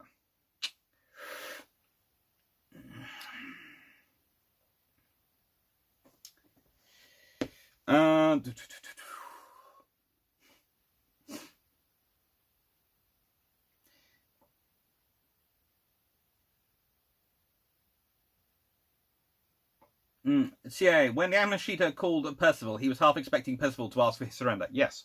Basically, in fact, they had run out of supplies, the Japanese. If the British had kept control of the blooming reservoir, had actually put any guards on the reservoir, any at all, then Singapore wouldn't have probably fallen. And there could have been a massive Japanese defeat, which would have been interesting for the war. Jamuth, also, the Renowns had almost the same broadside weight as the Congo and thicker armour, not to mention double the broadside weight nearly than the Scharnhorst. Yeah, they're interesting ships. Jeff Beeler, Italian CV needed it in ends of Mediterranean, eventually for fighter cover over fleet, but had to predict that in the hard to predict that in the 20s. Always a dollar question. Yes, plus, honestly, if you're a navy like the Italian navy is in the 1920s and 30s, you don't appreciate of an aircraft carrier until you're faced with one. They're really a pretty conservative. They do some interesting innovation, but they are pretty conservative in so many ways.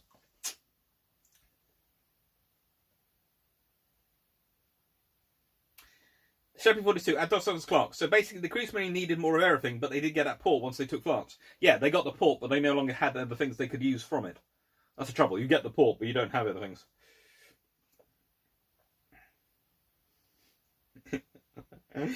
Sam Machina, I'm going to send you a blood sugar test kit with that much iron brew. My doctor already jokes he found some blood in my iron brew, so don't go there. It's fine.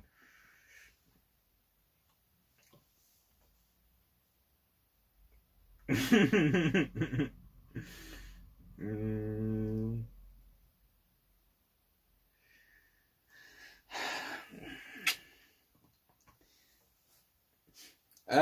Beeler, opinion of German T-class torpedo boat design. That's going to be in the torpedo boats. Stop trying to predict one that's going to come on the 4th of June.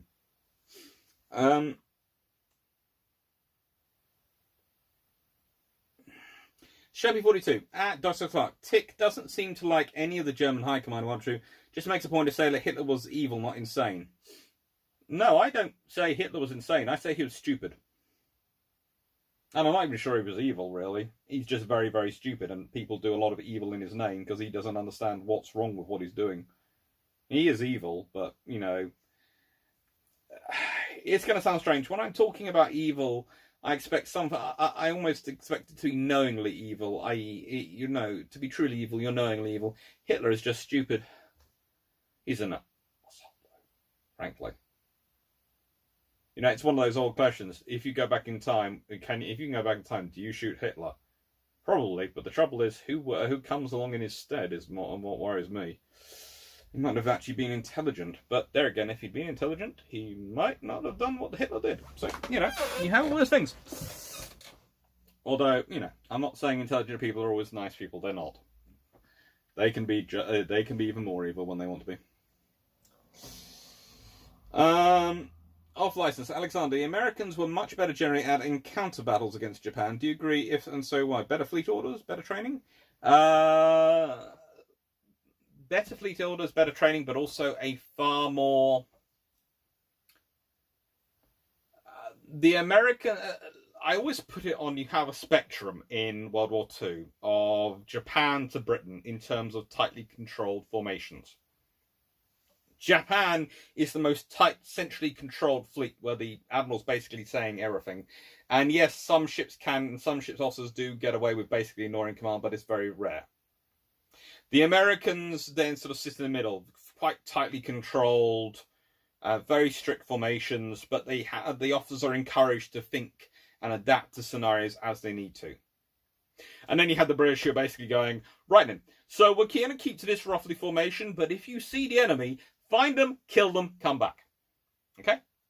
Or if it's an enemy attack, stay in formation, but fire at everything. Do what you think needs. And it's the different approaches. Okay? So that's what you have. And that's what happens there.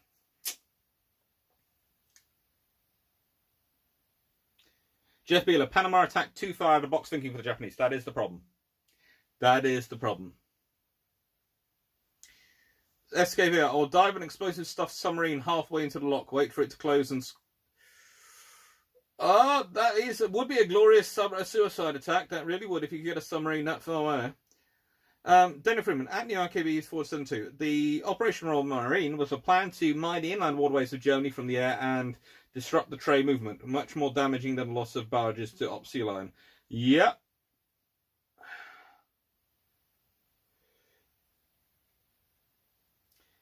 Ian Carr, other great new iron leaders in World War II beyond Vian, Agnew, Burnett, Sherwood. Others? That's a fair number. It's a whole list. They have quite good. They're quite lucky. Quite a large number of them come from the destroyer commands, though. It's quite interesting. The destroyer command really does produce a whole lot.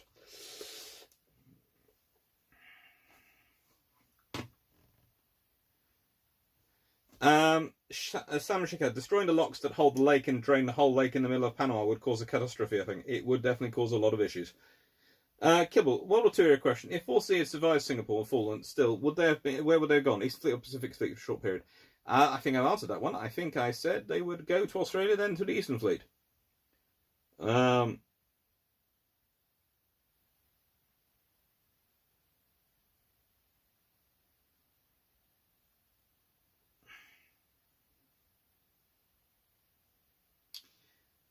Night Heron Production, I would agree that that's a very haunting experience. And he's talking about the video of the IJN sub I-52 sinking when it was recorded, when it was later with gold, and it was sort of a sort of rather haunting experience, hearing air escaping from a submarine. It is.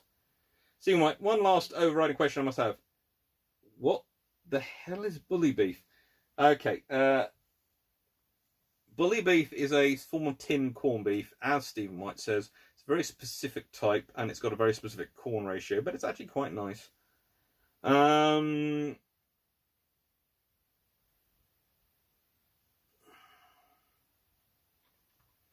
Okay.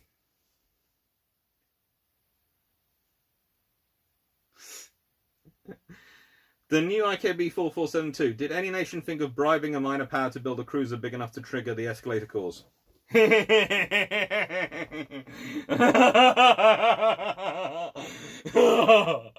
Why do you think the Dutch were looking at battle cruisers? Yes.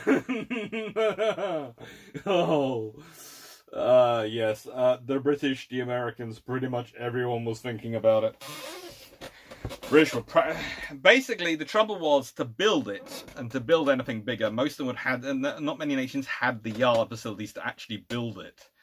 That's the problem. The most bribable nations do not have the yards to build these things. It's so annoying. But, you know, it was thought of.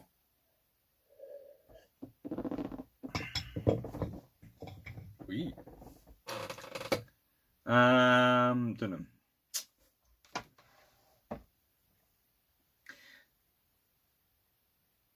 Sentainson, altering my former question, given an Italian oil boom from, say, 1925, forces 7 million tons of iron from Libya and much richer Italy, what would the US do say build up the Regia Marina to?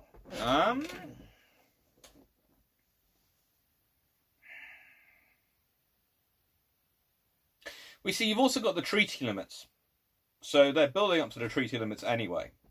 So ever bust the treaty limits and start building more than treaty limits, which would then trigger the escalator clauses for everyone. So that's the problem. But I would probably build brand new battleships.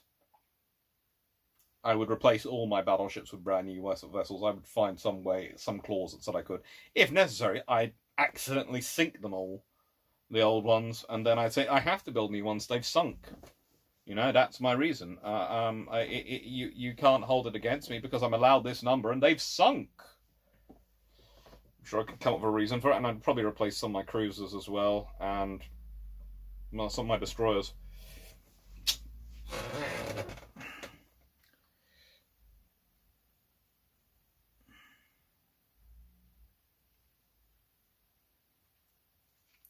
John Emmett, Xingli is still in command in night action under Halsey Almers. Yeah, he's in command, but, you know, just because you're in command doesn't mean it's how tightly do you put control in. But I would think about that for night action. As I said, I'll work through that. Hopefully not. John Emmett, would the Maryland have knocked out her own electrical grid? Some of them do. Oh, good God. The whole thing about battleships is also you have to remember that once you're getting the bigger guns, and this goes back to the Japanese 20-inch gun design, oh my lord.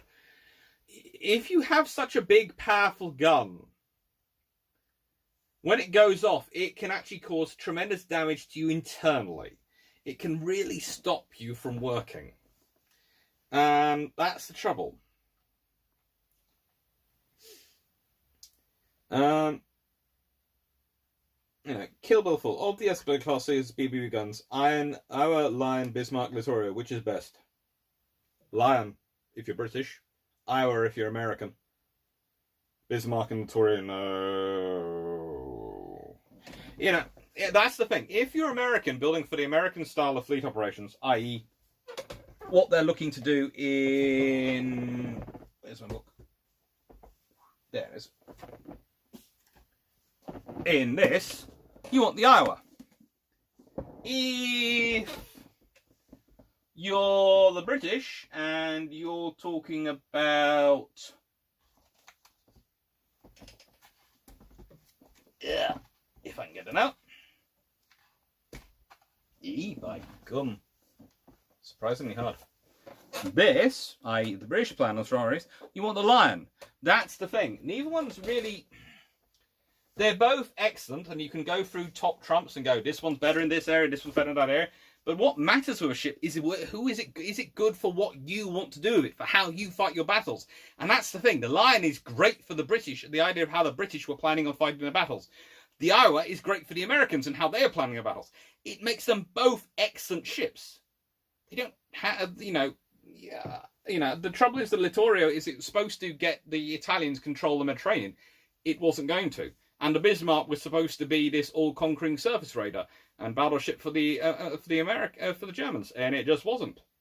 So that's why I put them down. Oliver Pike, who would have done better in a 1v1 against Japan, assuming nothing is happening in Europe, theatre, Britain or America?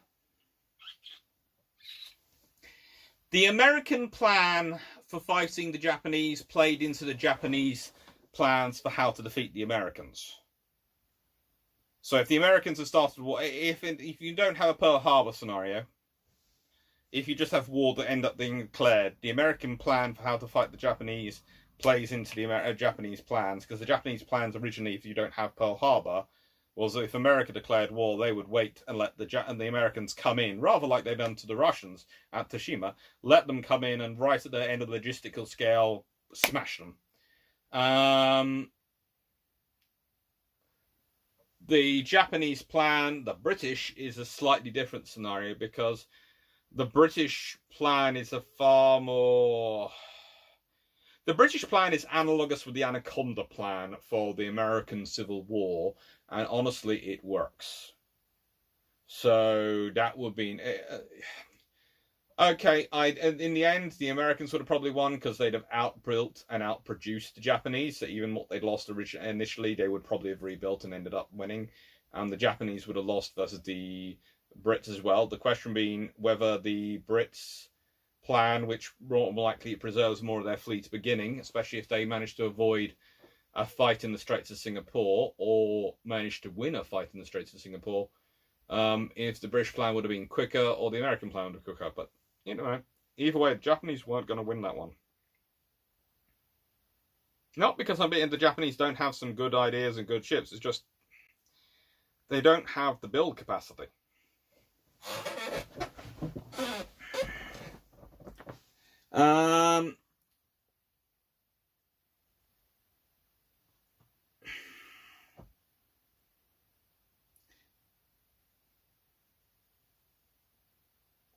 Stephanie Wilson, Tick holds that the Germans lost the war because of lack of resources.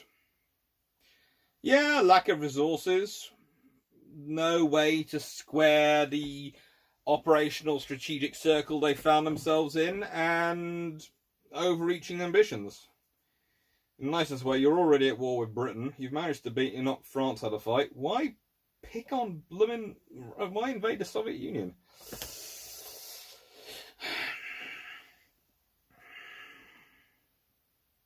1999 Duke. Bad guys never think they're bad. That is the troll.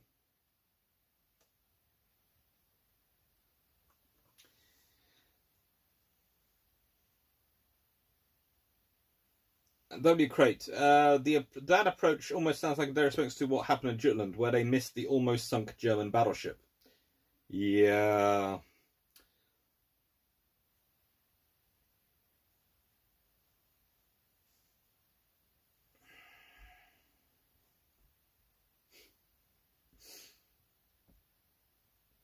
Tony Solano, how does the war change if Hornet's flight to nowhere at Midway actually turns to Ido Butai? They win something, even more. That's the thing. Basically, they have an earlier victory and a bigger victory than Midway, which would be useful. Strub, Doctor, could the Japanese attack the American support fleet in any meaningful way with the fleet they were having in 1944? Not really. The Japanese don't have surface raiders at this time that they could immediately. The Tane class could possibly, but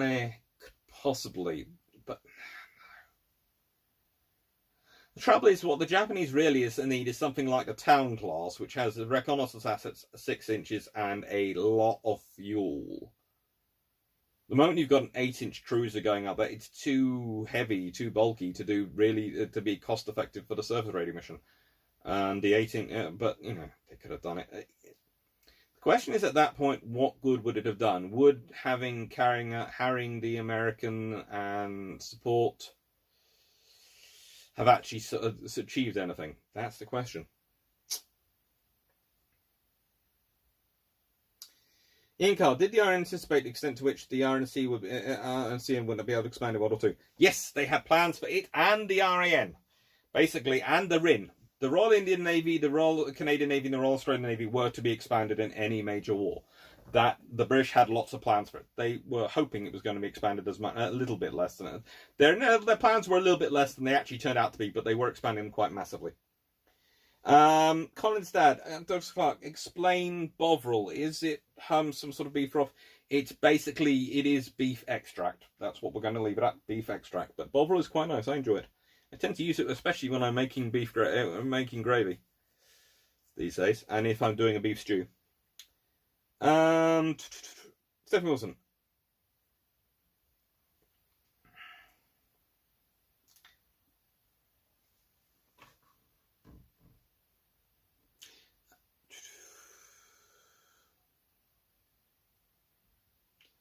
Tiberius Converse, HMAS long delayed. Worth building or not?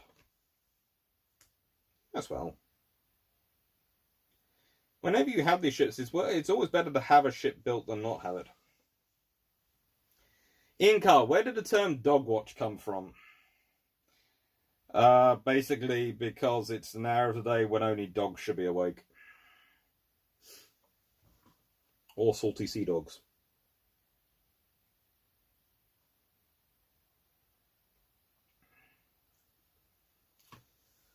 Daniel World War II. Well, the Dutch were looking at battle cruisers because Fürstner, as Chief of Naval Staff, wanted them. Basically, he wanted a reversal of the submarine-centric fleet to surface-centric one. Yes, but also he was looking at battle cruisers because he was looking at an economic warfare strategy. Okay, I think the Dutch are studying the British, and they've gone, what are the British planning on doing versus the Japanese, and gone, oh, that's quite a good idea. We'll copy it.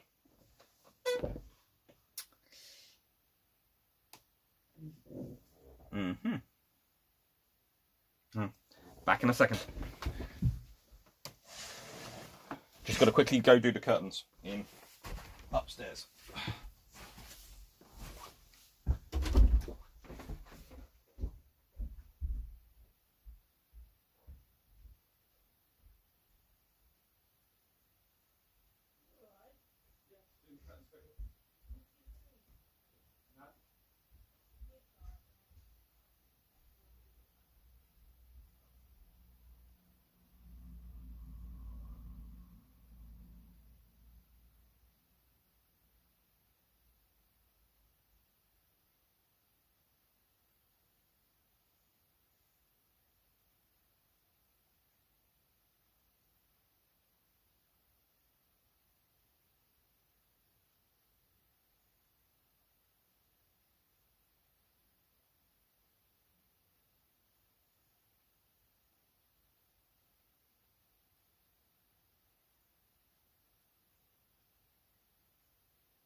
Sorry.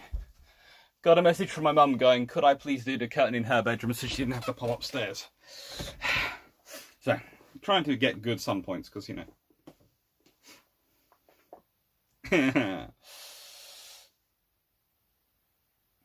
Ren.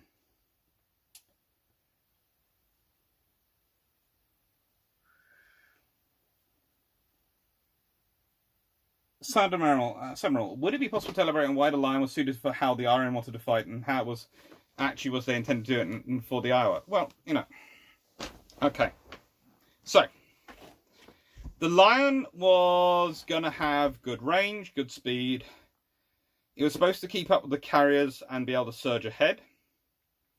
So the Lions were basically going to replace the battle cruisers as the carrier's primary dual action for the rapid reaction fleet. And they have a very, very well designed armor structure. So, in the nicest way, the British are looking at a long range and has a lot of supplies built in it and a lot of self-maintenance facilities built into the Lions. So they have a lot of things built into them, which is going to enable them to operate at the furthest reaches from British infrastructure. So that's why they suit it. And it's also the way they're sort of designed and they fit in sort of the style of the British operations in terms of their command facilities. Because you have to think at this point, the British are thinking more and more about where they're going to be commanding forces from. And it's honestly a bit of a move afoot to sort of make command cruisers so that admirals could sit on them commanding everything. But it never happens. But, you know, it's an idea.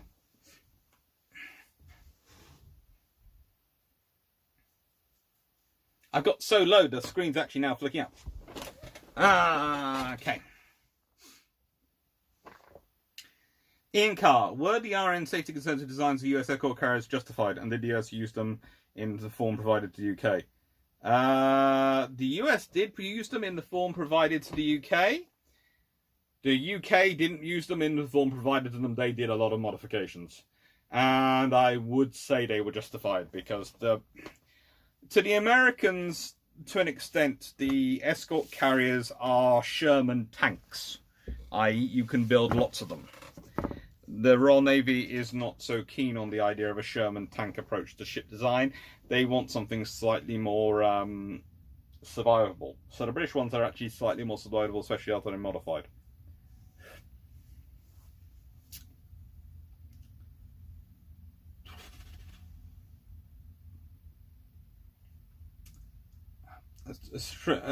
Strap. Doctor Who. I thought Doctor Who had the Doctor Who, you know. Doctor Who is a very important character on television. That was worrying. I was wondering who I was at something. Who had the best, most well-rounded fleet in 35, 39, 43, and 46? Able to handle major conflict. 35, it's probably the Royal Navy, and arguably in 39. In 43...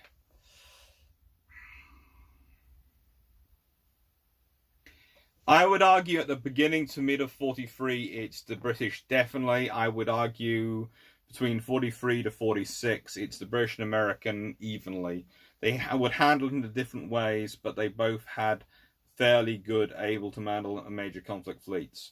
But they had different sort of centric fleets in that the Americans' fleet was best focused on fighting in the wide spaces of the wide space of the Pacific, where they had lots of space. The British fleet was designed to fight everywhere, so it had to be able to fight in the Mediterranean, it had to be able to fight in the Pacific, it had to be able to fight in the Atlantic, and these are different scenarios, and it affects how you design a ship. So it's basically half a dozen one on 6 of the other, in between 43 and 46. But I'd say up to 43, you're probably looking at the British in terms of being the most well-rounded fleet. In Car, how should the Japanese have reused the resources committed to the Yamato class? Some destroyers would have been useful. Some really good destroyers would have been so useful. Anything you could use to do some convoys would be quite good.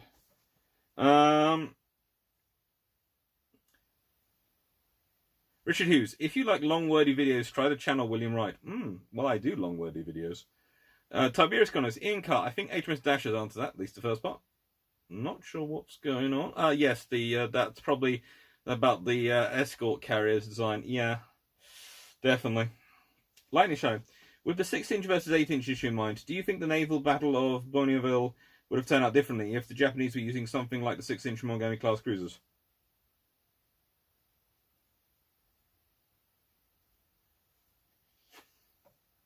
The higher rate of fire could have had an impact. They could have been more successful. But look at who they're fighting. Look at what they're fighting. Look at why they're fighting. It would probably still been broadly the same result, but because it's the Japanese tactics which have a bigger impact on that battle than the guns. In the nicest way, it's the Japanese concept of operations has the bigger impact on that battle. Bougainville is one of those battles which is just, yeah. Hey, really, I do think I'm down at the bottom almost. There's almost a matchup between the two.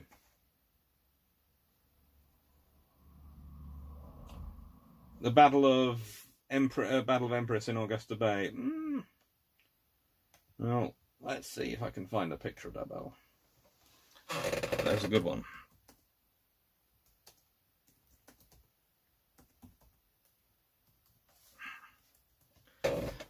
Empress Augusta Bay.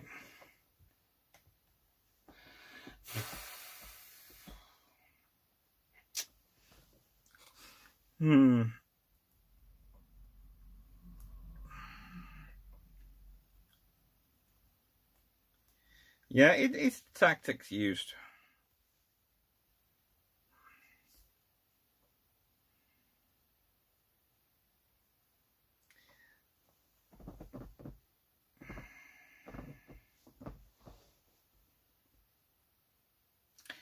In some extent, the aggressiveness of the tactics, especially Arleigh Burke, in terms of pushing off and pushing back, the Japanese have the advantages. They have heavy cruisers, light cruisers, destroyers. They should have pushed it in, but then they have aircraft. But technically, they have the 2 heavy cruisers and the 2 light cruisers, 6 destroyers. The Americans have 4 light cruisers and 8 destroyers. Yeah, the Americans just win it because it's the tactics. It's far more the tactics than the weapons. And sometimes we do get obsessed with the weaponry. We get obsessed with talking about the guns and the size of things and all the other options. And really, we shouldn't be. Really, we need to be looking at how we're going to use these systems.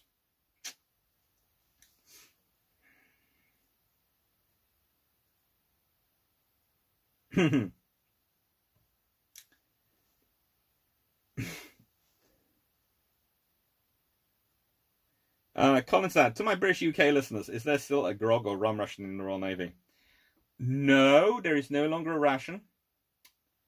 I actually did a video about that and the end of the ration and all those sort of things. But there is, Royal Navy ships are still wet. You can still get drink aboard them. Eska, so in brief, Japanese destroyers are decent, cruisers were good, battleships not all that useful, carriers very good. Carriers could have done with some work as well, Eska. Carriers could have done with some work, but they were quite good.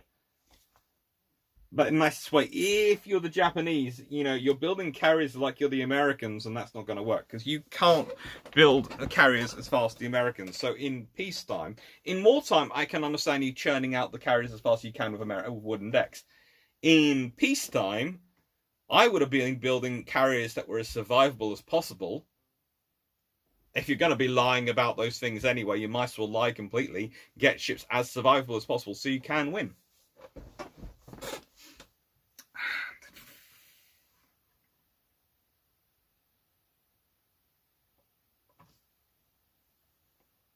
How long have I been going for? 3 hours and 20... Oh, good lord, I should go get some tea at some point.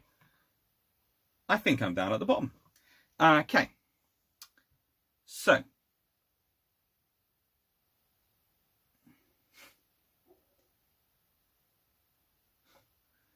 As deduced from our scenario, you'd have a much better infrastructure and infant fuel pre-war. What would your fleet strategy? Spica Swarm for Africa or Hail Mary Frogman BBCV Marines on Gibraltar? Probably the Hail Mary for Gibraltar. If I can take Gibraltar off the British, then I can actually have a chance.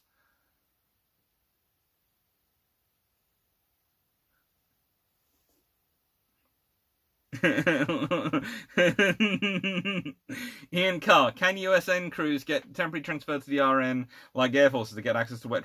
Probably. But I do know quite a lot of the US Navy, US Coast Guard are currently in the Royal Navy, helping out, wandering around. Sheppy 42, and that's o'clock. Japanese useful destroyers. So the Japanese destroyers are quite good. They're just not used that well. Honestly, they don't. They need a little bit more work, but they are quite good. But again, the Japanese sort of fall for the German thing of building almost light cruisers. Thank you, Kevin.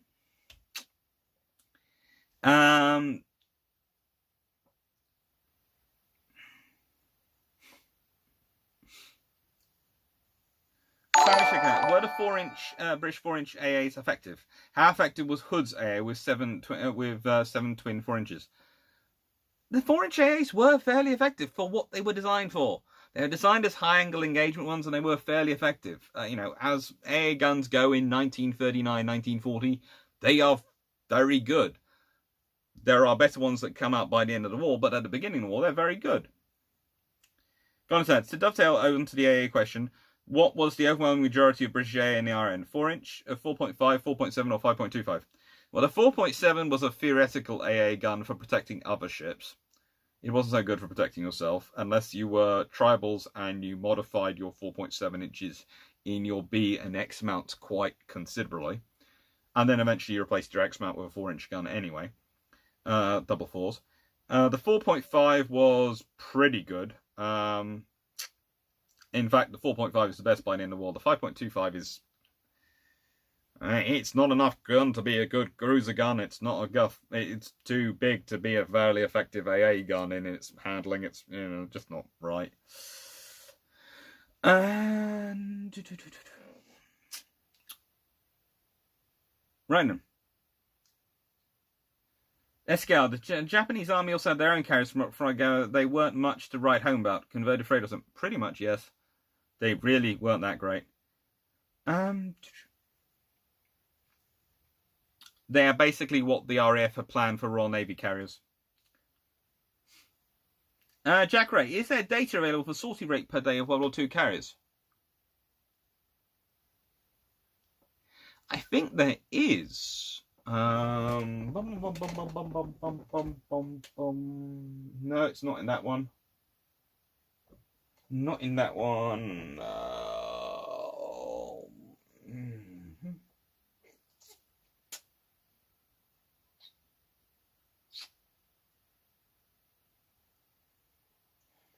I think I have got in a book somewhere, but I'm not sure where. Right. Jeff Blanner, Mussolini started World War II with much of his merchant marine out of the Med. Not a great planner. No, really not a great planner. SKR, about the Japanese lying completely. That makes me wonder how what their cruisers could have looked like. Yeah, if you're going to lie, you might as well lie big. Go big or go home.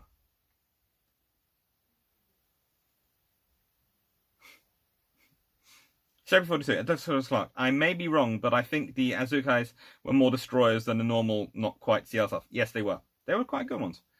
Why CRs? Dr. Clark, what was the Japanese use of MTB and NGVs? Not much heard about them in the mainstream. Not much use, it seems to me.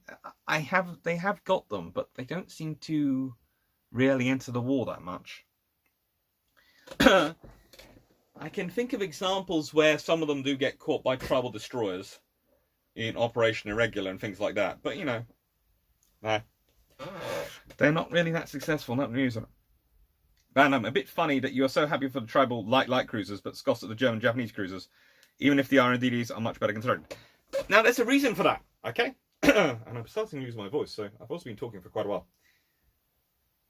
The tribal destroyers are light cruiser in orientation, but they are destroyer in weaponry. So they can still get the rapid fire and do the operations they need to do. The Germans and the Japanese, they are going for trying to cram light cruiser armament onto destroyers, and it doesn't work. It produces a slower gun. It doesn't produce the firepower they need. They don't have the sensor range to be able to see and use them properly. It's just not a good idea. It's just not a good idea.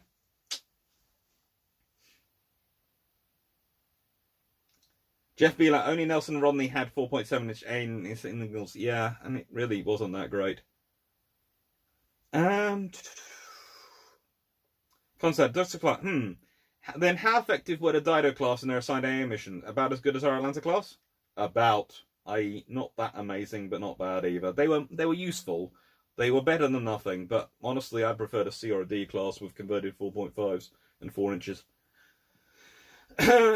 Ian Carr, could the RN have learned the secret of the unrotated projectile to leak the secret of the unrotated projectile to the IJ to help with the AA problem? They could have done if they really wanted to be cruel. Oliver Pike, were there foreign observers in the big interwar Royal Navy exercises? Did other nations learn anything from them? Not really. The Royal Navy really didn't invite them along. They were welcome to turn up with their ships if they didn't mind being run out the way, but they weren't really inviting people along. Occasionally they invited the Americans along to basically show the Americans why not to go to war with us, but that was mostly in the 1920s.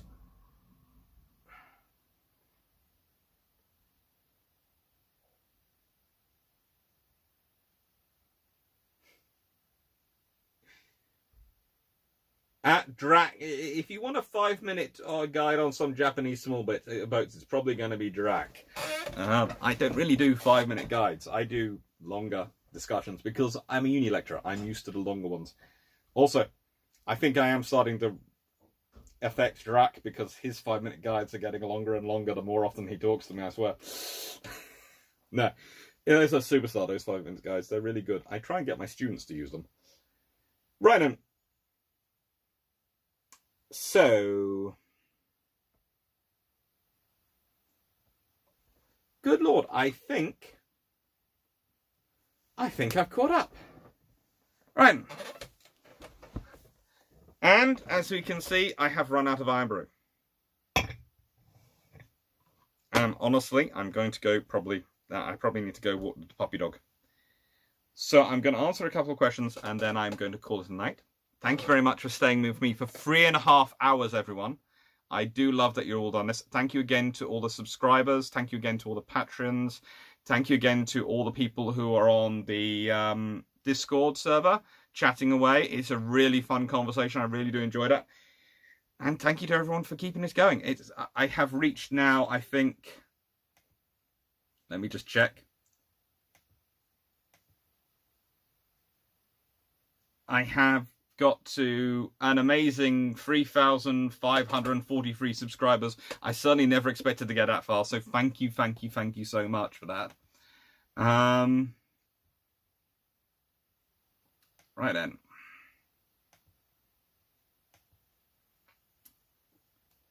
So, let's see. Colin said, so the 4.5 were in use like our 5-inch AA guns. Interesting. You're pretty much, yeah, that's it.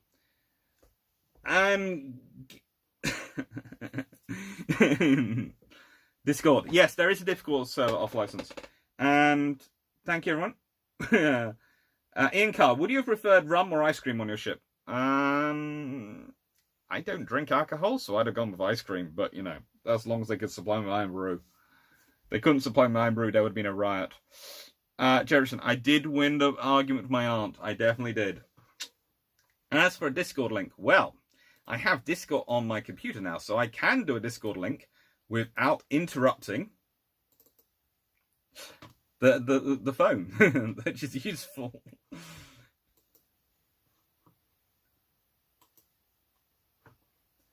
And right then, so there's going to be a Discord link. Quickly flash up in the chat. There you go. Discord link. And... yeah, Jamie, Drax guides have always been 5 minutes more or less. It had always been, I know. I'm taking far too much, you know, credit here.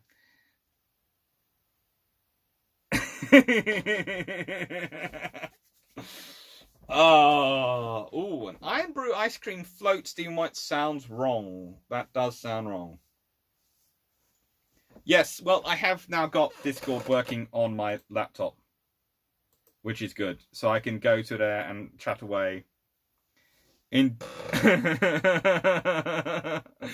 They apparently Perry Roden is asking for a naval music channel, so I will probably add that in at some point. Hello everyone, welcome Shan, the new AKB, and all the others, Dan and Morda, all the others who are joining up now. It's quite a good. It's a lot of chat. I have got to start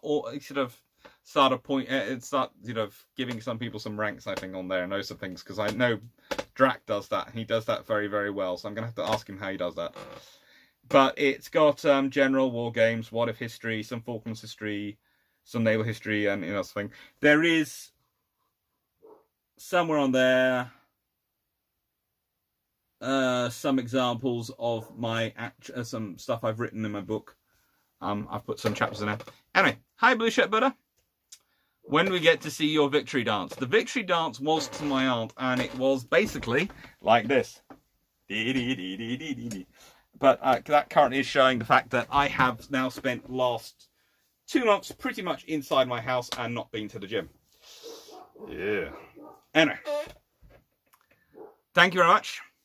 Thank you everyone for being here, and take care. Have a nice evening. And sorry, Blue Shirt Butter, but it has been 3.5 hours, so I am now just off. Right. Take care, everyone, and thank you for being in tonight, and hope you have a good evening. Take care. And see you on Tuesday. As I said, there will be videos first. There will be an introduction first to the admirals, the engineers, and the historians. There might be a lot of videos. I'm considering trying to make a 3-parter, which is each going to be quite long, but we'll see. Anyway, thank you very much, and as always, thank you to everyone who supports me, and thank you.